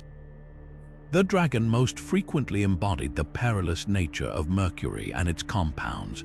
Quicksilver was essential for the work, but it was also a fickle and dangerous ally. Its liquid metal form seemed alive, splitting into shimmering beads that would skitter away and hide, only to release invisible, toxic vapors when heated. The act of slaying the dragon was the common term for the long and hazardous process of purifying mercury, taming its chaotic volatility to make it suitable for the great work. But the dragon's symbolism extended to other threats. It represented the choking, sulfurous fumes released when distilling vitriol, the sudden, fiery reaction of potassium nitrate, and the corrosive bite of strong acids. In a world without material safety data sheets, the image of the dragon was a universal cautionary tale, a visual shorthand that said, "Here be dragons," right on the page next to a recipe, signaling the need for extreme care, proper ventilation, and respect for the forces being unleashed. This powerful imagery was a sophisticated form of encoded knowledge transfer, a way to communicate critical safety information across languages and generations. A recipe that instructed the alchemist to feed the dragon might mean to slowly add fuel to a furnace to avoid a dangerous temperature spike. A warning that the dragon breathes a deadly fume was a direct instruction to use a sealed vessel or work in a well-ventilated space. The depiction of a knight armed with a lance and shield offered a model for the experimenter. One must not confront these volatile forces directly or with brute strength, but with the right tools, patience, and protective measures. The shield represented the sealed glassware that contained reactions, while the lance symbolized the long tools used to manipulate hot crucibles from a safe distance. This allegorical language ensured that only those who understood the underlying principles, and therefore respected the dangers, could successfully replicate the experiments without burning down their workshop or succumbing to poisoning.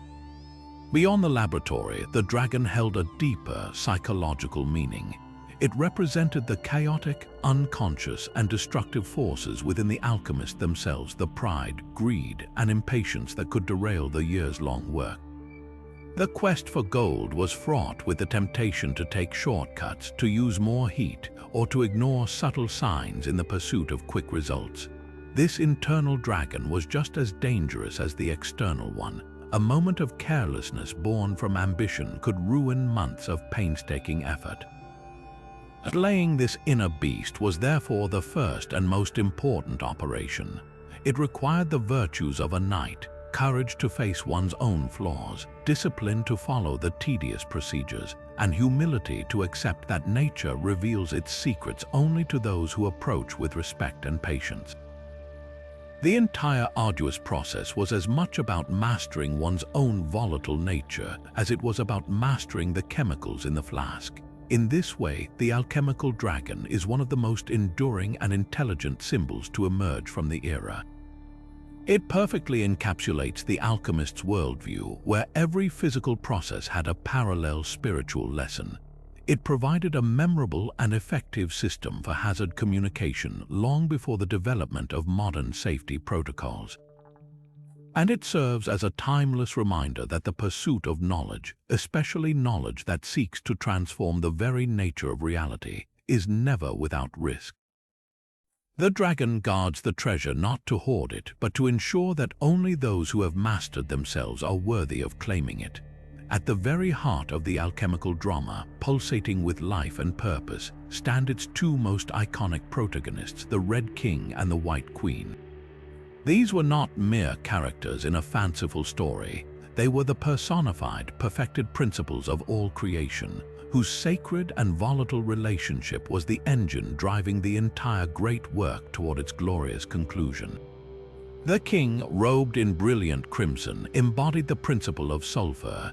He was the fixed masculine spirit, the soul of metals, the power of combustion and contraction, the fiery and active will that gives matter its form and definition. His consort, the White Queen, shimmering in silvery garments, was the essence of philosophical Mercury. She represented the volatile, feminine spirit, the universal life force, the fluid and intelligent essence that provides matter with its potential for change and transformation.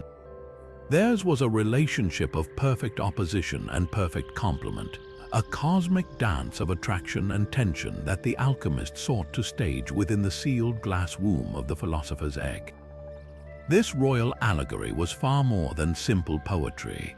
It was a sophisticated code that precisely detailed the most critical and dangerous laboratory operations. The initial stages of their courtship were fraught with peril. The king, in his raw, unrefined state, was often depicted as a proud and aggressive lion, while the queen was an elusive, flighty dove. Before they could even meet, each had to undergo a rigorous purification. The taming of the Red King involved the process of calcination, roasting a metallic ore, often one rich in sulfur like iron pyrite, in a powerful fire until it was reduced to a fine, reddish powder. This symbolized breaking down the king's aggressive, egotistical nature, humbling his fiery pride into a state ready for union. Conversely, the capturing of the White Queen referred to the arduous and toxic process of purifying common quicksilver, using the Ouroboros Alembic to distill her over and over again, killing her crude, earthly body to release her pure, intelligent spirit. Their long-awaited meeting, the famed chemical wedding, was a process of precise combination and dissolution. The purified king and queen were placed together in the sealed vessel and subjected to a gentle, continuous heat. Almost immediately, a violent reaction would often occur. The materials would blacken, putrefy, and appear to die, a stage known as the nigrido or blackening. In the allegory, this was the moment of the dragon's wrath or the lover's murder, a necessary death of their individual forms.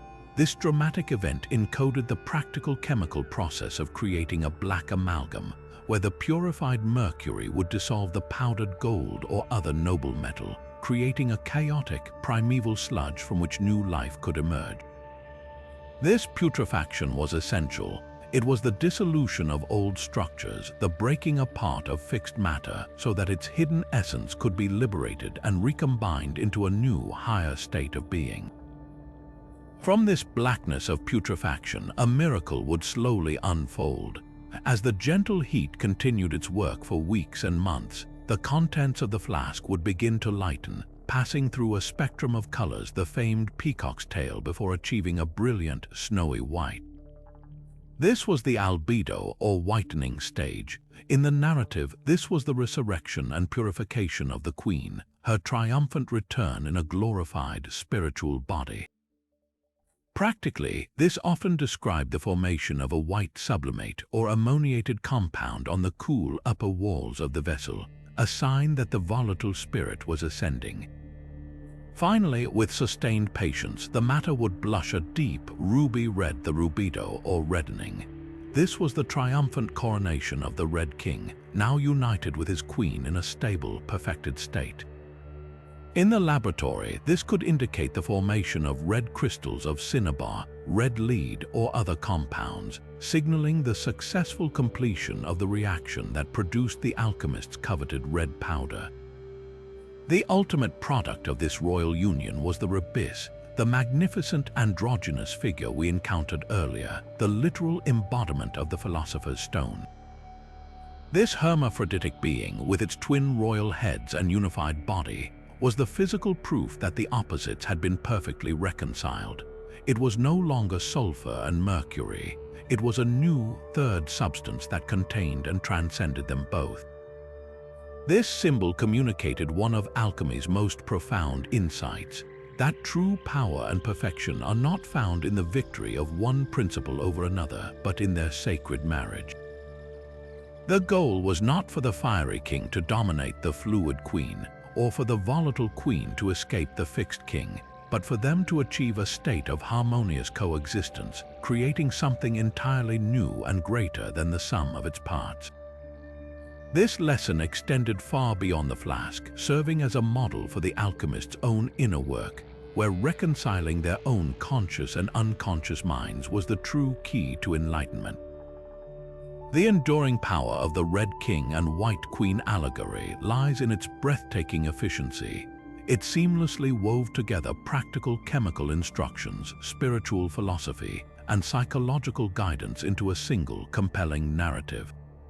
It provided a memorable framework for remembering complex, multi-stage processes that could span years. It offered a spiritual justification for the grueling work, elevating the mundane labor of grinding ores and tending furnaces into a participation in a divine cosmic romance. And it continues to resonate today as a powerful metaphor for the creative process itself, which so often requires the union of opposing ideas, logic and intuition, planning and inspiration, discipline and chaos, to give birth to something truly original and transformative. Their story reminds us that the most powerful transformations often begin with a confrontation between opposites, and that the highest achievement is not conquest but a sacred and lasting union. But for all the dynamic interplay between the fiery Red King and the volatile White Queen, a third, more grounded principle was required to complete the alchemical trinity and provide a foundation for their sacred union. This crucial element was the often overlooked philosophical salt, the silent, stabilizing force that gave form to the entire operation. While sulfur provided the active spirit of transformation and mercury offered the fluid medium of change, salt represented the essential body, the principle of fixity, solidity, and crystallization that prevented the entire reaction from dissolving into chaotic vapor or vanishing in a puff of smoke. It was the anchor, the vessel that contained the volatile marriage and allowed the new, perfected being to take a tangible, physical form. The concept of salt as a philosophical principle was largely developed and popularized by the revolutionary physician Paracelsus, who saw the universe as a tripartite system. He proposed that all matter was composed of the three principles sulfur, mercury, and salt, which corresponded to the three essential aspects of human existence: the soul, the spirit, and the body. In this model, salt was the material matrix, the earthly container that gave substance and permanence to the more fleeting spiritual forces. In the laboratory, this translated to a keen interest in the behavior of actual salts. Alchemists observed that when a saline solution was left to evaporate, it would invariably leave behind a solid, crystalline structure with a perfect geometric form. This process of crystallization, of chaos giving way to perfect order, was seen as a miniature miracle, a clear demonstration of nature's hidden intelligence striving for perfection and stability. This philosophical framework drove alchemists to experiment extensively with a wide variety of salts, leading to profound practical discoveries. They worked with common salt, sodium chloride, but also with the more exotic vitriols, copper sulfate, which produced beautiful blue crystals, and iron sulfate, which formed green ones. They discovered alum, a salt crucial for dyeing fabrics and tanning leather. Most importantly, they began to understand that these salts were not just inert substances, they were active participants in chemical reactions. They saw that salts could act as a binding agent, facilitating the union of other materials. They could be used to dry or preserve substances, locking them into a fixed state. And when heated, many salts would release water or other vapors, demonstrating that even this solid body contained a hidden, volatile spirit waiting to be released. This understanding of salts as chemically active agents rather than just passive crystals was a fundamental leap toward modern chemistry. The role of philosophical salt in the great work was absolutely critical. When the purified king and queen were united in the philosopher's egg, it was the salt that provided the necessary earth for their divine child to gestate and grow. It was the crystalline structure that allowed the volatile mercurial spirit to be fixed or made permanent, uniting with the sulphureous soul to create the stable, solid philosopher's stone. Without this saline body, the stone would have no substance. It would remain an ethereal spirit, incapable of being handled or used for projection. The salt, therefore, was the great reconciler, the mediator that allowed the opposing forces of spirit and soul to find common ground in a physical form. The entire process could be seen as a journey of the salt itself, beginning as a common, impure earthly substance, undergoing purification through dissolution and recrystallization, and finally being reborn as the perfect, incorruptible body of the stone. In many ways, the legacy of the philosophical salt is the most tangible of all the alchemical principles. It directly led to the systematic study of crystallography and the classification of salts, which in turn formed the basis of early pharmaceutical science. The alchemical quest to understand and manipulate salts gave us our modern words for salt and acid, and their experiments with saline solutions laid the groundwork for the entire field of electrochemistry. The concept of a stabilizing, foundational principle resonates deeply in modern science, from the buffer solutions that maintain pH stability in our bodies to the crystalline structure of DNA that provides the stable blueprint for life itself. The alchemists, in their search for a philosophical concept of stability, ended up discovering the very real material building blocks of order in a chaotic world, proving that sometimes the most profound truths are found not in the flash of transformation, but in the silent, enduring strength of the anchor that makes change possible. As we venture deeper into the symbolic language of alchemy, we encounter a class of artifacts that served as both spiritual roadmaps and practical laboratory guides, the magnificent Azoth mandalas. These were not mere drawings, they were intricate circular diagrams of breathtaking complexity, designed to be meditated upon for hours, each layer revealing another piece of the cosmic puzzle. The very word Azoth, that universal solvent and spiritual essence combined with mandala, the Sanskrit word for circle, tells us everything we need to know. These were sacred wheels meant to encapsulate the entire universe and the path to enlightenment within a single, perfect image. An alchemist would pin such a mandala to their workshop wall, its presence a constant reminder that every stir of the flask and every degree of heat in the furnace was connected to the grand, turning machinery of the cosmos itself. To truly appreciate an Azoth mandala, you must first understand its structure, which is a masterpiece of encoded information. At the very center, you will almost always find the rhabis, the magnificent androgynous result of the chemical wedding, representing the ultimate goal, the perfected philosopher's stone and the enlightened self. Radiating outward from this central sun are a series of concentric circles, each one representing a different layer of reality. The innermost rings often depict the 7 classical planets Saturn, Jupiter, Mars, the Sun, Venus, Mercury, and the Moon, each paired with its corresponding metal: lead, tin, iron, gold, copper, quicksilver, and silver. This was a direct application of the emerald tablets, as above, so below principle, visually asserting that the influence of celestial bodies directly governed the properties of metals in the earth and the stages of the alchemical process in the flask. Moving further out, the next ring might feature the 12 signs of the zodiac, linking the work to the cyclical nature of time and the seasons, suggesting that certain operations were best undertaken under specific astrological alignments. Beyond that, you would find the 4 elements earth, air, fire, and water, often symbolized by their corresponding animals or figures. And finally, the outermost edge might be decorated with allegorical scenes depicting the various stages of the great work: the black crow of putrefaction, the white swan of purification, the peacock's tail with its 1,000 colors, and the triumphant red lion.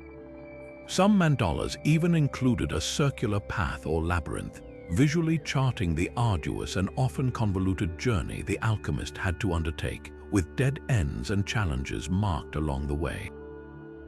This was not a simple flowchart, it was a multi-layered, interactive map of existence. The practical utility of these mandalas in the laboratory was profound. For an alchemist working on a process that could take months or even years, the mandala served as an essential reference chart. The changing colors of the matter in the flask, from black to white to yellow to red, were not just random events, they were signposts, and the mandala displayed the correct sequence and its celestial correlations. If the substance was stubbornly stuck in the blackened negrido stage, the alchemist might consult the mandala and be reminded that this phase was under the dominion of Saturn, the planet of leaden melancholy and decay. This wasn't just mystical musing, it could inform practical decisions. Saturn's metal was lead, and its season was winter.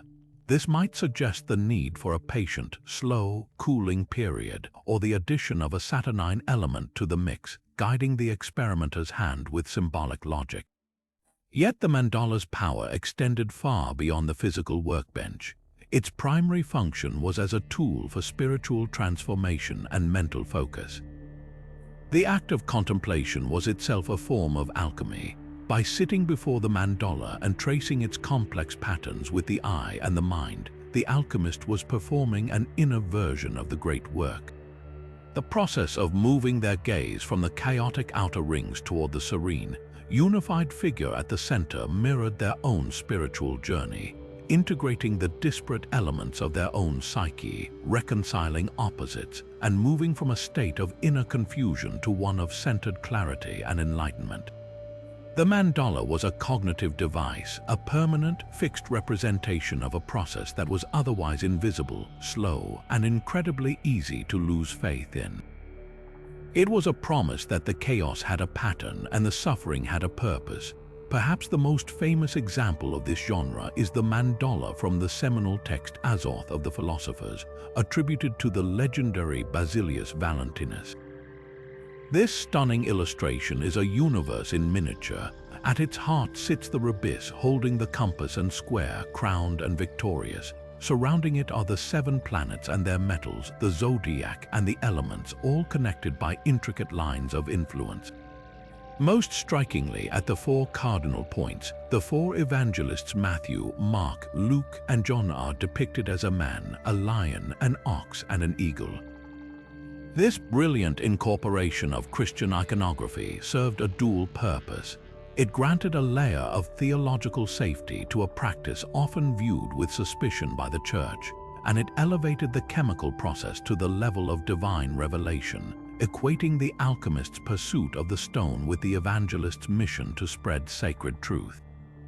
In the end, the Azoth mandala stands as one of alchemy's most sophisticated and enduring creations. It is a perfect synthesis of science, art, and spirituality, a visual representation of a worldview where everything is connected. It provided a practical checklist for the hands, a symbolic language for the mind, and a meditative focus for the soul. It reminds us that for these pioneering thinkers, the quest to understand and manipulate the physical world was inseparable from the quest to understand their place within the cosmos. The mandala asserts that true knowledge isn't just about what we do, but about how we see the interconnectedness of all things, finding the patterns that transform random ingredients into a purposeful recipe and a chaotic life into a meaningful journey. Yet from the heart of this brilliant mandala, with its promise of celestial order and ultimate unity, we must now descend into the absolute opposite, into the formless, chaotic darkness that every alchemist knew was the unavoidable prerequisite for all true creation. This brings us to one of the most potent and unsettling symbols in the entire alchemical lexicon, the Black Sun or Sol Niger. This was not a symbol of light and life, but of its utter negation, a sun that radiates not warmth and growth, but a profound, devouring blackness. It represented the crucial first stage of the great work, the Nigredo, a period of putrefaction and dissolution where all matter and all hope was seemingly reduced to a uniform, stinking black sludge. To achieve the glorious rebirth of the Rubido, one first had to courageously embrace this total annihilation. The experience of the Nigredo in the laboratory was both physically repulsive and psychologically daunting. An alchemist would combine their carefully purified ingredients, the king and the queen in the sealed flask, apply heat, and then watch in horror as their beautiful, distinct materials began to break down. Colors would fade, structures would collapse, and the entire mixture would transform into a thick, tar-like mass, often giving off a powerful odor of rot and decay. This was not a sign of failure, it was the sign they were waiting for. They described this matter as the caput corvi, the head of the crow, a stark image of death watching over the process. This stage could last for weeks or even months, a seemingly interminable period where nothing appeared to happen except this maintenance of a state of primeval blackness. The alchemist's role was to patiently sustain the gentle heat, to rot the root in the earth, trusting completely that within this apparent death, the seeds of new life were secretly germinating. On a purely chemical level, the Nigredo was often the result of several identifiable processes. It could be the formation of sulfides or the creation of black, amorphous carbon from organic materials added to the mix. It could be the slow reduction of metal oxides or the formation of a dark amalgam. But for the alchemist, the physical reaction was inseparable from its spiritual allegory. The Black Sun represented the necessary death of the ego, the breaking down of the practitioner's old, rigid identity. Just as the proud king had to be humbled into a powder and the elusive queen had to be dissolved, the alchemists themselves had to enter a state of psychic turmoil, a dark night of the soul filled with doubt, despair, and a feeling of being utterly lost in the work. This was a period of profound introspection and confronting one's own inner shadow, the parts of the self that were normally repressed or ignored. The putrefaction in the flask was a mirror to the putrefaction within the mind. The brilliance of the symbol lies in its paradoxical nature. It is a black sun. Even in this state of ultimate dissolution, the source of light and life is still present, merely obscured. The sun's life-giving power is not gone. It is inverted, turned inward to break down rather than to build up. This is the essential alchemical truth that the Nigredo embodies. Creation requires destruction. New life cannot emerge until the old forms have been completely dismantled. A seed must rot in the ground before it can sprout. A forest fire must clear the canopy before new saplings can reach the light. The Black Sun is therefore not a symbol of evil or an end, but a symbol of the fertile void, the chaotic state of pure potential from which all new and more perfect forms are born. It is the essential, painful, and courageous first step in any transformative journey, a reminder that we must be willing to lose ourselves completely before we can truly find what we are meant to become. If the Black Sun represented the necessary chaos of beginnings, then the crystal heaven was its absolute opposite, the pristine, luminous clarity of a successfully completed work. This was not a single, specific object, but rather a class of supremely refined glassware flasks, beakers, and alembics crafted from the most flawless, colorless, and transparent glass an alchemist could obtain. In an age where most glass was flawed, bubbly, and tinged with green or brown from iron impurities, these vessels were rare and precious treasures. They were the ultimate observatory, the philosopher's window into the soul of matter itself. Within their perfectly clear walls, an alchemist could witness the entire cosmic drama of the great work unfold without distortion, from the initial blackness of putrefaction to the final glorious reddening, as if watching the creation of a miniature universe. The pursuit of such perfect glass was a major technical challenge that drove significant innovation in craftsmanship. Alchemists sought out Venetian glassmakers who guarded their secrets jealously or employed specialized glaziers to create custom pieces. The ideal vessel had to be more than just clear. It required exceptional thermal stability to withstand repeated heating and cooling without cracking. The shape was also critical. A perfectly rounded flask, often called the philosopher's egg or vas hermeticum, ensured even heating and contained no corners where matter could stagnate or react differently. This obsession with purity and form was not driven by mere aesthetics. It was a core tenet of their experimental method. To understand a process, one must be able to observe it without any interference. The crystal heaven was therefore the embodiment of the scientific principle of transparency, both literal and philosophical. This desire for perfect observation reveals a deeply modern scientific impulse hiding within the alchemists' mystical goals. They understood that the vessel itself could be an uncontrolled variable, an active participant in the reaction. Impure glass containing pockets of air or traces of metals could leach contaminants into the mixture or catalyze unexpected side reactions, leading to failed experiments and baffling results. By insisting on chemically inert, perfectly transparent containers, they were pioneering the concept of a controlled experiment.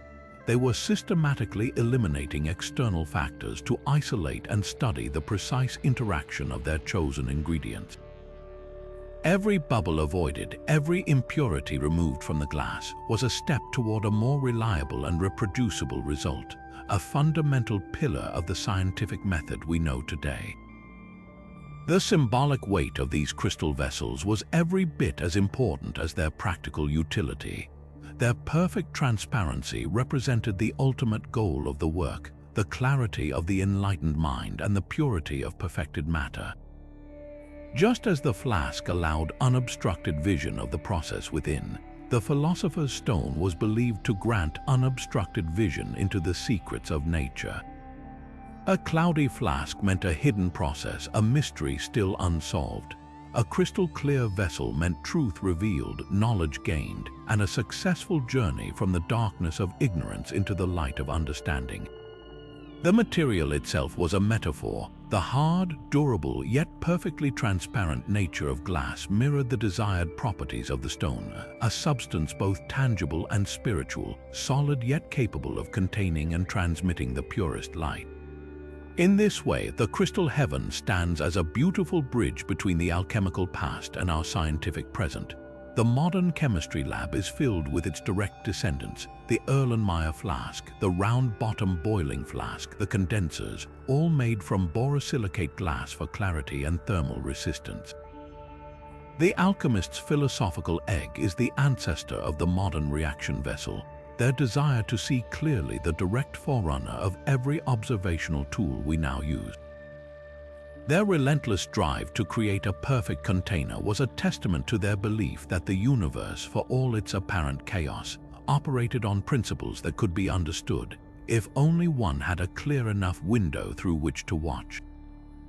Emerging from the crystalline clarity of the perfected vessel, we find an artifact that beautifully encodes the entire alchemical process, not as a mechanical operation, but as a living, breathing organism, the philosophical tree. This was not a tree you could plant in a garden, but a powerful and widespread allegorical image depicting a magnificent tree with roots dug deep into the earth and branches reaching for the heavens. Its trunk and limbs were not of simple wood, but were labeled with the 7 planetary metals, growing in a precise sequence from the base to the crown. Lead for Saturn, tin for Jupiter, iron for Mars, copper for Venus, quicksilver for Mercury, silver for the Moon, and finally, at the very top, gleaming gold for the Sun. This was a complete map of metaphysical evolution, illustrating the alchemists' core belief that metals were not static elements but living substances that grew and matured naturally within the earth, slowly evolving from base lead toward perfect gold over immense spans of geological time. The genius of this symbol lies in how it reframes the entire goal of alchemy. The practitioner in his laboratory was not performing an unnatural act of magic, but was instead becoming a skilled gardener, accelerating a process that nature herself intended but was too slow to complete. His Athena furnace became an artificial sun, providing the concentrated heat and energy that would take nature millennia to apply. His flasks and alembics became a carefully controlled environment, protecting the metallic seed from the corrupting influences that would stunt its growth in the wild. The alchemist was not a sorcerer but a facilitator, using his art to nurture the innate potential within matter, guiding it along its natural path to perfection much faster than random chance could allow. This concept provided a powerful philosophical justification for their work, aligning it with the natural order rather than positioning it against divine law. This imagery of growth perfectly mirrored the actual stages observed within the flask. The initial dissolution of metals in acid, the nigredo, was akin to returning the metal to its seed-like primal state, a black, fertile humus from which new life could spring. The whitening stage, or albedo, where white crystals or sublimates would form, was the first sprouting of the plant, the emergence of a purified, silvery shoot from the dark earth. The appearance of a rainbow of colors, the cauda pavonis or peacock's tail, represented the flowering of the plant, a display of magnificent but transient beauty before the final fruit set. And the culmination in the rubedo, the stable, radiant red powder, was the ripening of the golden fruit at the top of the tree, the harvest of the philosopher's stone. Every stir of the mixture, every adjustment of the heat, was like watering, pruning, and tending to this metaphysical plant, with patience and care being just as crucial to the outcome as technical skill. Beyond the laboratory, the philosophical tree served as a profound model for personal and spiritual development. Just as base lead aspired to become gold, the soul of the alchemist was on its own journey from a state of spiritual denseness and ignorance toward a refined state of enlightenment and wisdom. Each metal on the tree represented a stage in this inner transformation, a planetary influence that had to be understood and mastered within oneself. The weight of Saturnian lead symbolized melancholy and limitation that must be overcome. The volatility of mercurial quicksilver represented a scattered mind that needed to be focused and fixed. The ultimate goal was to integrate these various aspects of the self, allowing the inner gold of one's true nature to blossom fully. The tree, therefore, was a constant reminder that the great work was a dual operation. The perfection of matter in the flask was inextricably linked to the perfection of the soul within the practitioner, each reflecting and aiding the progress of the other. But while the philosophical tree beautifully illustrated the idea of metallic growth, the practical application of this concept demanded more than just a metaphor. It required a tool that could harness the very energies believed to govern that growth. This brings us to one of the most ambitious and sophisticated pieces of equipment in the alchemical arsenal, the astrological furnace. This was far more than a simple heating device like the Athena. It was a complex, multi-chambered instrument of both science and ritual, meticulously engineered to align the chemical processes within its fires with the celestial movements unfolding in the heavens above. For the alchemist who truly believed in the Emerald Tablet's decree of as above, so below, the timing of an experiment was not a matter of mere convenience. It was the single most critical factor determining its success or catastrophic failure. The design of these furnaces was a marvel of interdisciplinary thinking, a physical fusion of astronomy, metallurgy, and sacred geometry. Unlike the singular, domed athana, an astrological furnace often featured multiple heating chambers or flues, each dedicated to a different planetary metal or stage of the work. The entire structure might be oriented on a precise cardinal axis, perhaps aligned to true north to tap into the Earth's own magnetic energies. Its air vents, used to regulate the fire's intensity, could be adorned with glyphs of the zodiac signs, and the furnace itself might be painted or inscribed with the symbols of the 7 classical planets. The most elaborate designs even incorporated adjustable shutters or mirrors, allowing the operator to literally capture the light of the sun or moon at certain times and focus it into the heart of the fire, bathing the experiment in pure, unadulterated celestial energy. The true mastery of this device lay in its operation, which required the alchemist to be as much an astrologer as a chemist. Before even lighting the fire, the practitioner would spend weeks or months consulting complex astrological charts or ephemerides, waiting for the perfect celestial window to open. The choice of timing was exquisitely precise. The initial operation of dissolution, the violent breaking down of matter, was best undertaken under the dark, saturnine influence of a new moon, or when the planet Saturn itself was dominant in the night sky. The subsequent stage of purification, the gentle washing and whitening of the material, demanded the purifying, silvery light of a full moon or the favorable aspect of the planet Mercury, the patron of all chemical arts. And the final, glorious culmination, the reddening into the Philosopher's Stone, could only be achieved when the sun was at its most potent, perhaps at the summer solstice or when it occupied a favorable position in the fiery sign of Leo.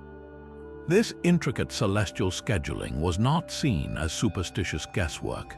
It was based on a sophisticated, coherent worldview. Alchemists believed that the planets physically emanated invisible rays of influential energy, each with unique qualities that could directly affect matter on Earth. Saturn's leaden rays promoted putrefaction and structure. Mars's iron influence encouraged combustion and aggression, while the sun's golden energy was the very vibration of life, perfection, and incorruptibility.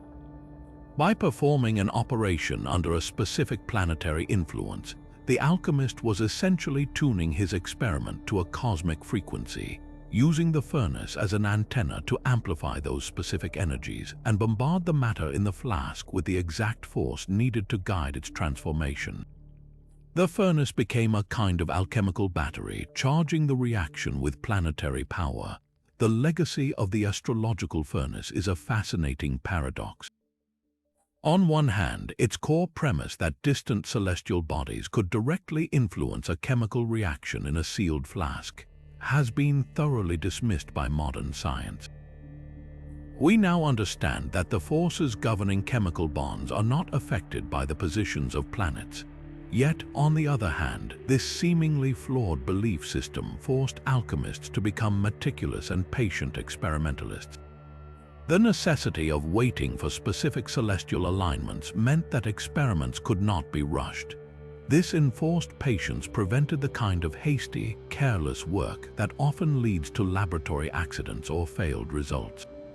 It also required them to keep detailed, long-term records of their procedures and outcomes, correlating their successes and failures with astronomical data. In their quest to obey the stars, they were unknowingly practicing a primitive form of the scientific method, carefully controlling variables, in this case time, and documenting the results.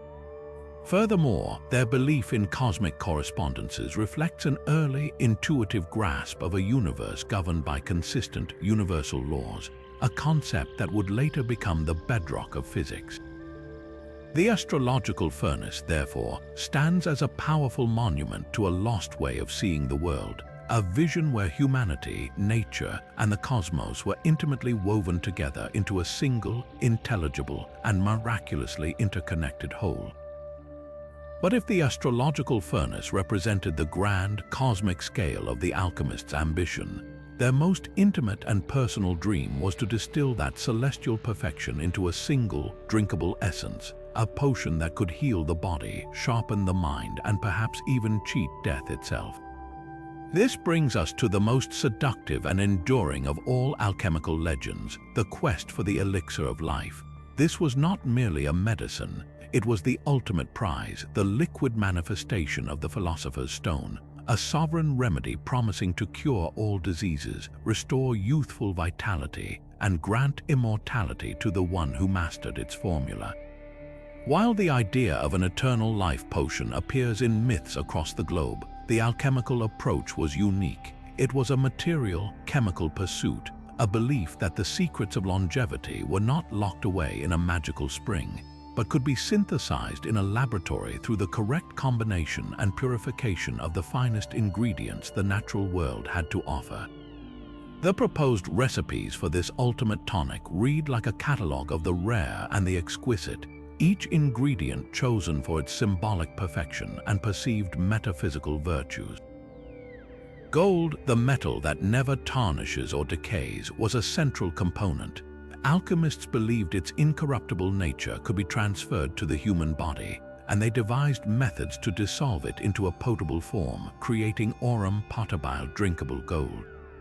Pearls and crushed gemstones like emeralds and rubies were similarly prized, their brilliant clarity and crystalline structure seen as a concentration of the world's purest earthly energy. These were combined with a host of rare herbs believed to possess vital spirits: ginseng root for its strength-giving properties, aloe vera for its healing sap, and the mysterious mandrake, whose human-like form was thought to contain a powerful life force. The goal was to create a concentrated tincture that was more than the sum of its parts, a liquid that was the very essence of health. The methods for creating these elixirs were as elaborate as the ingredients. The process almost always began with the alchemist's most trusted tool, distillation. Herbs and minerals would be steeped in aqua vitae, highly purified alcohol, which was revered as the universal solvent capable of extracting the hidden quintessence or spirit from any material. This mixture would then be subjected to a cycle of digestion and cohobation within a sealed vessel like the pelican, where it would be gently heated for 40 days or more, a period echoing the 40 weeks of human gestation. This was seen as a literal rebirth of the matter. The ingredients would putrefy and die, only to have their purified spirits rise, condense, and rain back down, infusing the liquid with their concentrated power. The final product was often a brilliantly colored, potent liquor that truly seemed to hold a spark of life within it. From our modern perspective, we can see that while these elixirs certainly did not grant immortality, they were far from useless. The alchemists, in their relentless pursuit of perfection, were stumbling upon genuinely effective principles of pharmacology and wellness. Drinkable gold, while potentially dangerous in large quantities due to heavy metal toxicity, is used in tiny amounts in some modern alternative medicines for its purported anti-inflammatory effects. The alcohol base of their tinctures was an excellent preservative and solvent, effectively extracting the active alkaloids and compounds from plants. An elixir containing ginseng would indeed have provided a stimulant effect, while aloe vera would have soothed digestive issues. Their use of antimony and mercury compounds, though toxic, did have potent, if dangerous, medicinal properties. In a world with no antibiotics and few effective treatments, these powerful tonics could provide real, noticeable relief from certain ailments, lending credible anecdotal weight to the legends of their miraculous power. The true legacy of the Elixir of Life, therefore, is not a flask of magic water, but the foundation of the entire modern concept of preventative medicine and tonics. The alchemical belief that health could be actively maintained through a specially prepared regimen of concentrated substances, rather than just treating illness after it struck, was a revolutionary idea. Their elaborate recipes evolved into the herbal liqueurs and medicinal bitters that are still popular today, like chartreuse, which was originally developed by monks based on an alchemical manuscript. More importantly, their method of using alcohol to create stable, potent extracts is the direct precursor to how we still produce many tinctures and liquid medicines. The dream of the Elixir of Life fundamentally changed our relationship with health, pushing us from a passive acceptance of decay toward an active, chemical pursuit of vitality, proving that sometimes the greatest magic is found not in achieving the impossible, but in the countless practical discoveries made along the way. Yet for all the cosmic alignments and potent elixirs, the entire alchemical quest ultimately culminated in a single, sacred event. A moment of profound union that was less a chemical reaction and more a divine romance. This was the legendary chemical wedding, an elaborate allegorical narrative that stands as one of the most beautiful and complex creations of the entire esoteric tradition. Picture not a laboratory procedure, but a week-long royal festival, a magnificent masquerade where the guests are not people but principles, and the entire celebration is a precise, encoded recipe for the creation of the Philosopher's Stone. This was the alchemist's ultimate act of storytelling, a way to veil their most dangerous and precious secrets within a tapestry of symbol, ritual, and spiritual initiation. The story, most famously detailed in the 1590 Rosicrucian text The Chimical Wedding of Christian Rosen, Kreutz, follows a narrator who is invited to a wondrous castle to celebrate the marriage of a king and a queen. Every single event in this bizarre festival, from the weighing of the guests on a giant scale to the beheading of the royal couple and their subsequent resurrection from a tiny seed, is a direct symbol for a specific laboratory process. The king and queen themselves are the personified embodiments of the two primordial principles we have already met. The Red King representing sulfur, the fixed masculine soul of metals, and the White Queen representing philosophical Mercury, the volatile feminine spirit of transformation. Their marriage is not a simple union. It is the resolution of all opposites, the reconciliation of spirit and matter that produces a third, entirely new and perfected being. The narrative unfolds in 7 days, mirroring the 7 stages of the alchemical process and the 7 planetary metals. The initial days involve tests and purifications for the guests, symbolizing the essential preparation of the alchemist's own mind and the purification of his ingredients. The dramatic climax arrives with the execution of the royal couple. Their bodies are dissolved in a magnificent fountain, reducing them to a primal black liquid, the nigrido or blackening stage of putrefaction. From this apparent death, a miraculous rebirth occurs. Their essences are distilled and refined, eventually producing a single, glowing, philosophical egg from which a new, androgynous being emerges. The Rubis, the divine hermaphrodite, which is the living embodiment of the Philosopher's Stone itself. The entire violent and wondrous saga is a direct allegory for the chemical process of dissolving metals in acid, distilling the solution, and patiently awaiting the formation of the coveted red powder. This elaborate symbolic code served multiple crucial purposes. In an era of religious persecution and intellectual rivalry, it acted as a perfect shield, disguising heretical materialist ideas and valuable trade secrets as an innocent, if strange, fairy tale. Only an initiate, someone who had already been taught the basic language of alchemical correspondence, could hope to decipher the instructions hidden within the allegory. A phrase about the lion devouring the sun was a clear instruction to use a specific acid to dissolve gold. The beheading of the king meant the process of calcination, where a metal is heated to a powder, breaking down its proud, fixed form. This language created a protective boundary, ensuring that the powerful knowledge of transmutation would only fall into the hands of those who had undertaken the necessary spiritual and intellectual preparation to understand it.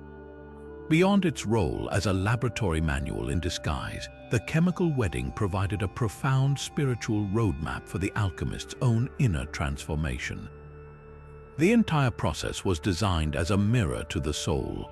Just as the raw ingredients had to be broken down, killed, and purified, so too did the practitioner have to undergo a symbolic death of the ego, a confrontation with their own inner shadow and imperfections. The successful union of the king and queen in the flask represented the alchemists' achievement of inner wholeness, a marriage of their own conscious and unconscious minds, their logic and their intuition. The ultimate prize of the stone was therefore not just physical gold, but spiritual gold, a state of enlightened wisdom and psychological equilibrium where the seeker themselves became the perfected being born from the flask.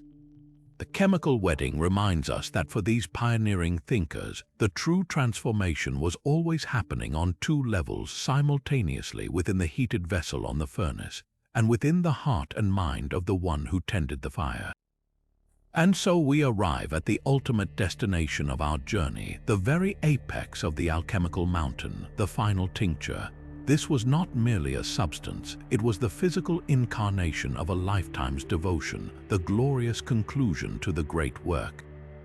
Imagine holding in your palm a fine, heavy powder shimmering with a profound inner light. Depending on the path taken, it could be a brilliant, blood-red crystal radiating a dry, solar heat, the fabled red stone perfect for the transmutation of metals.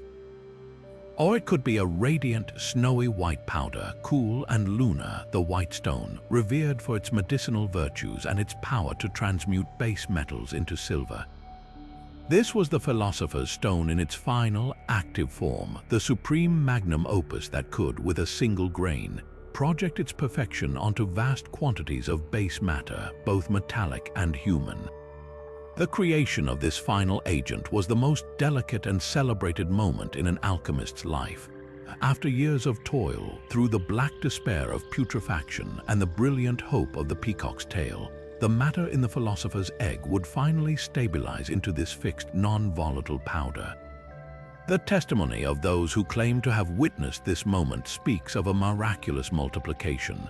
The powder, once formed, was said to be fermented with a tiny amount of a previously created stone, a process that would cause the entire mass to swell and increase in weight, much like yeast leavens bread.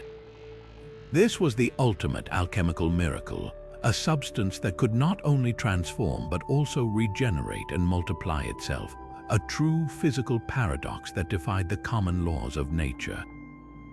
A single grain was said to be enough to transmute 100, 1,000, or even 1,000,000 times its weight in lead into pure gold, a concept that continues to baffle and intrigue historians of science. But how could such a thing be possible? While the literal magic of total elemental transmutation remains elusive, modern science offers some fascinating hypotheses for what a successful alchemist might have actually created. One compelling theory points to the development of highly specialized catalysts.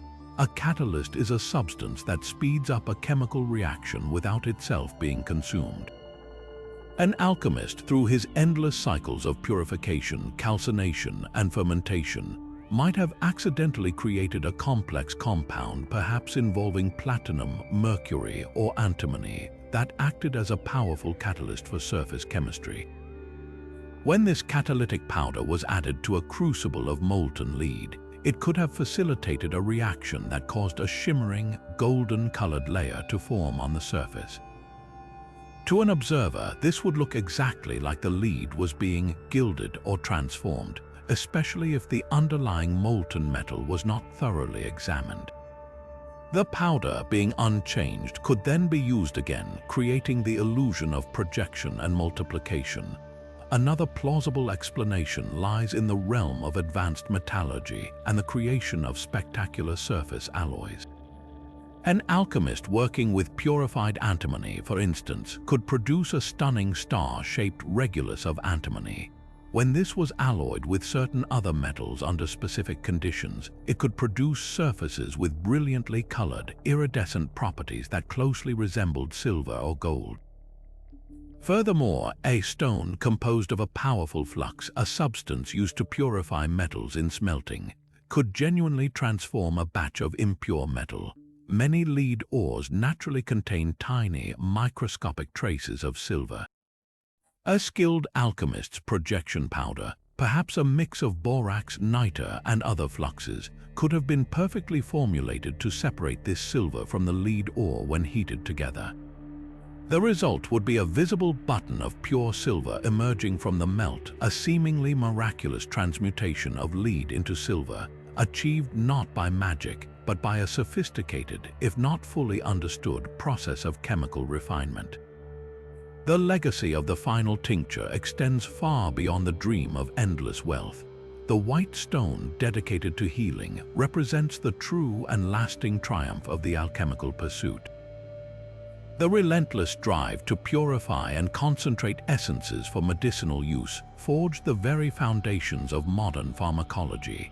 The alchemical elixirs and tinctures, those brilliantly colored liquids decanted from pelican vessels, were the direct ancestors of our potent modern medicines. Their quest for a universal panacea, while never realized in a single substance, taught us how to isolate active principles, create standardized dosages, and harness the healing power of concentrated plant and mineral extracts.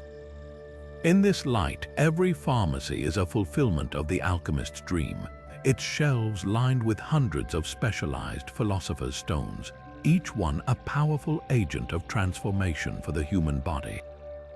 The Final Tincture, therefore, stands not as a forgotten myth, but as a powerful symbol of humanity's eternal desire to reach into the heart of matter, understand its secrets, and draw out its hidden potential for healing, wonder, and transformation.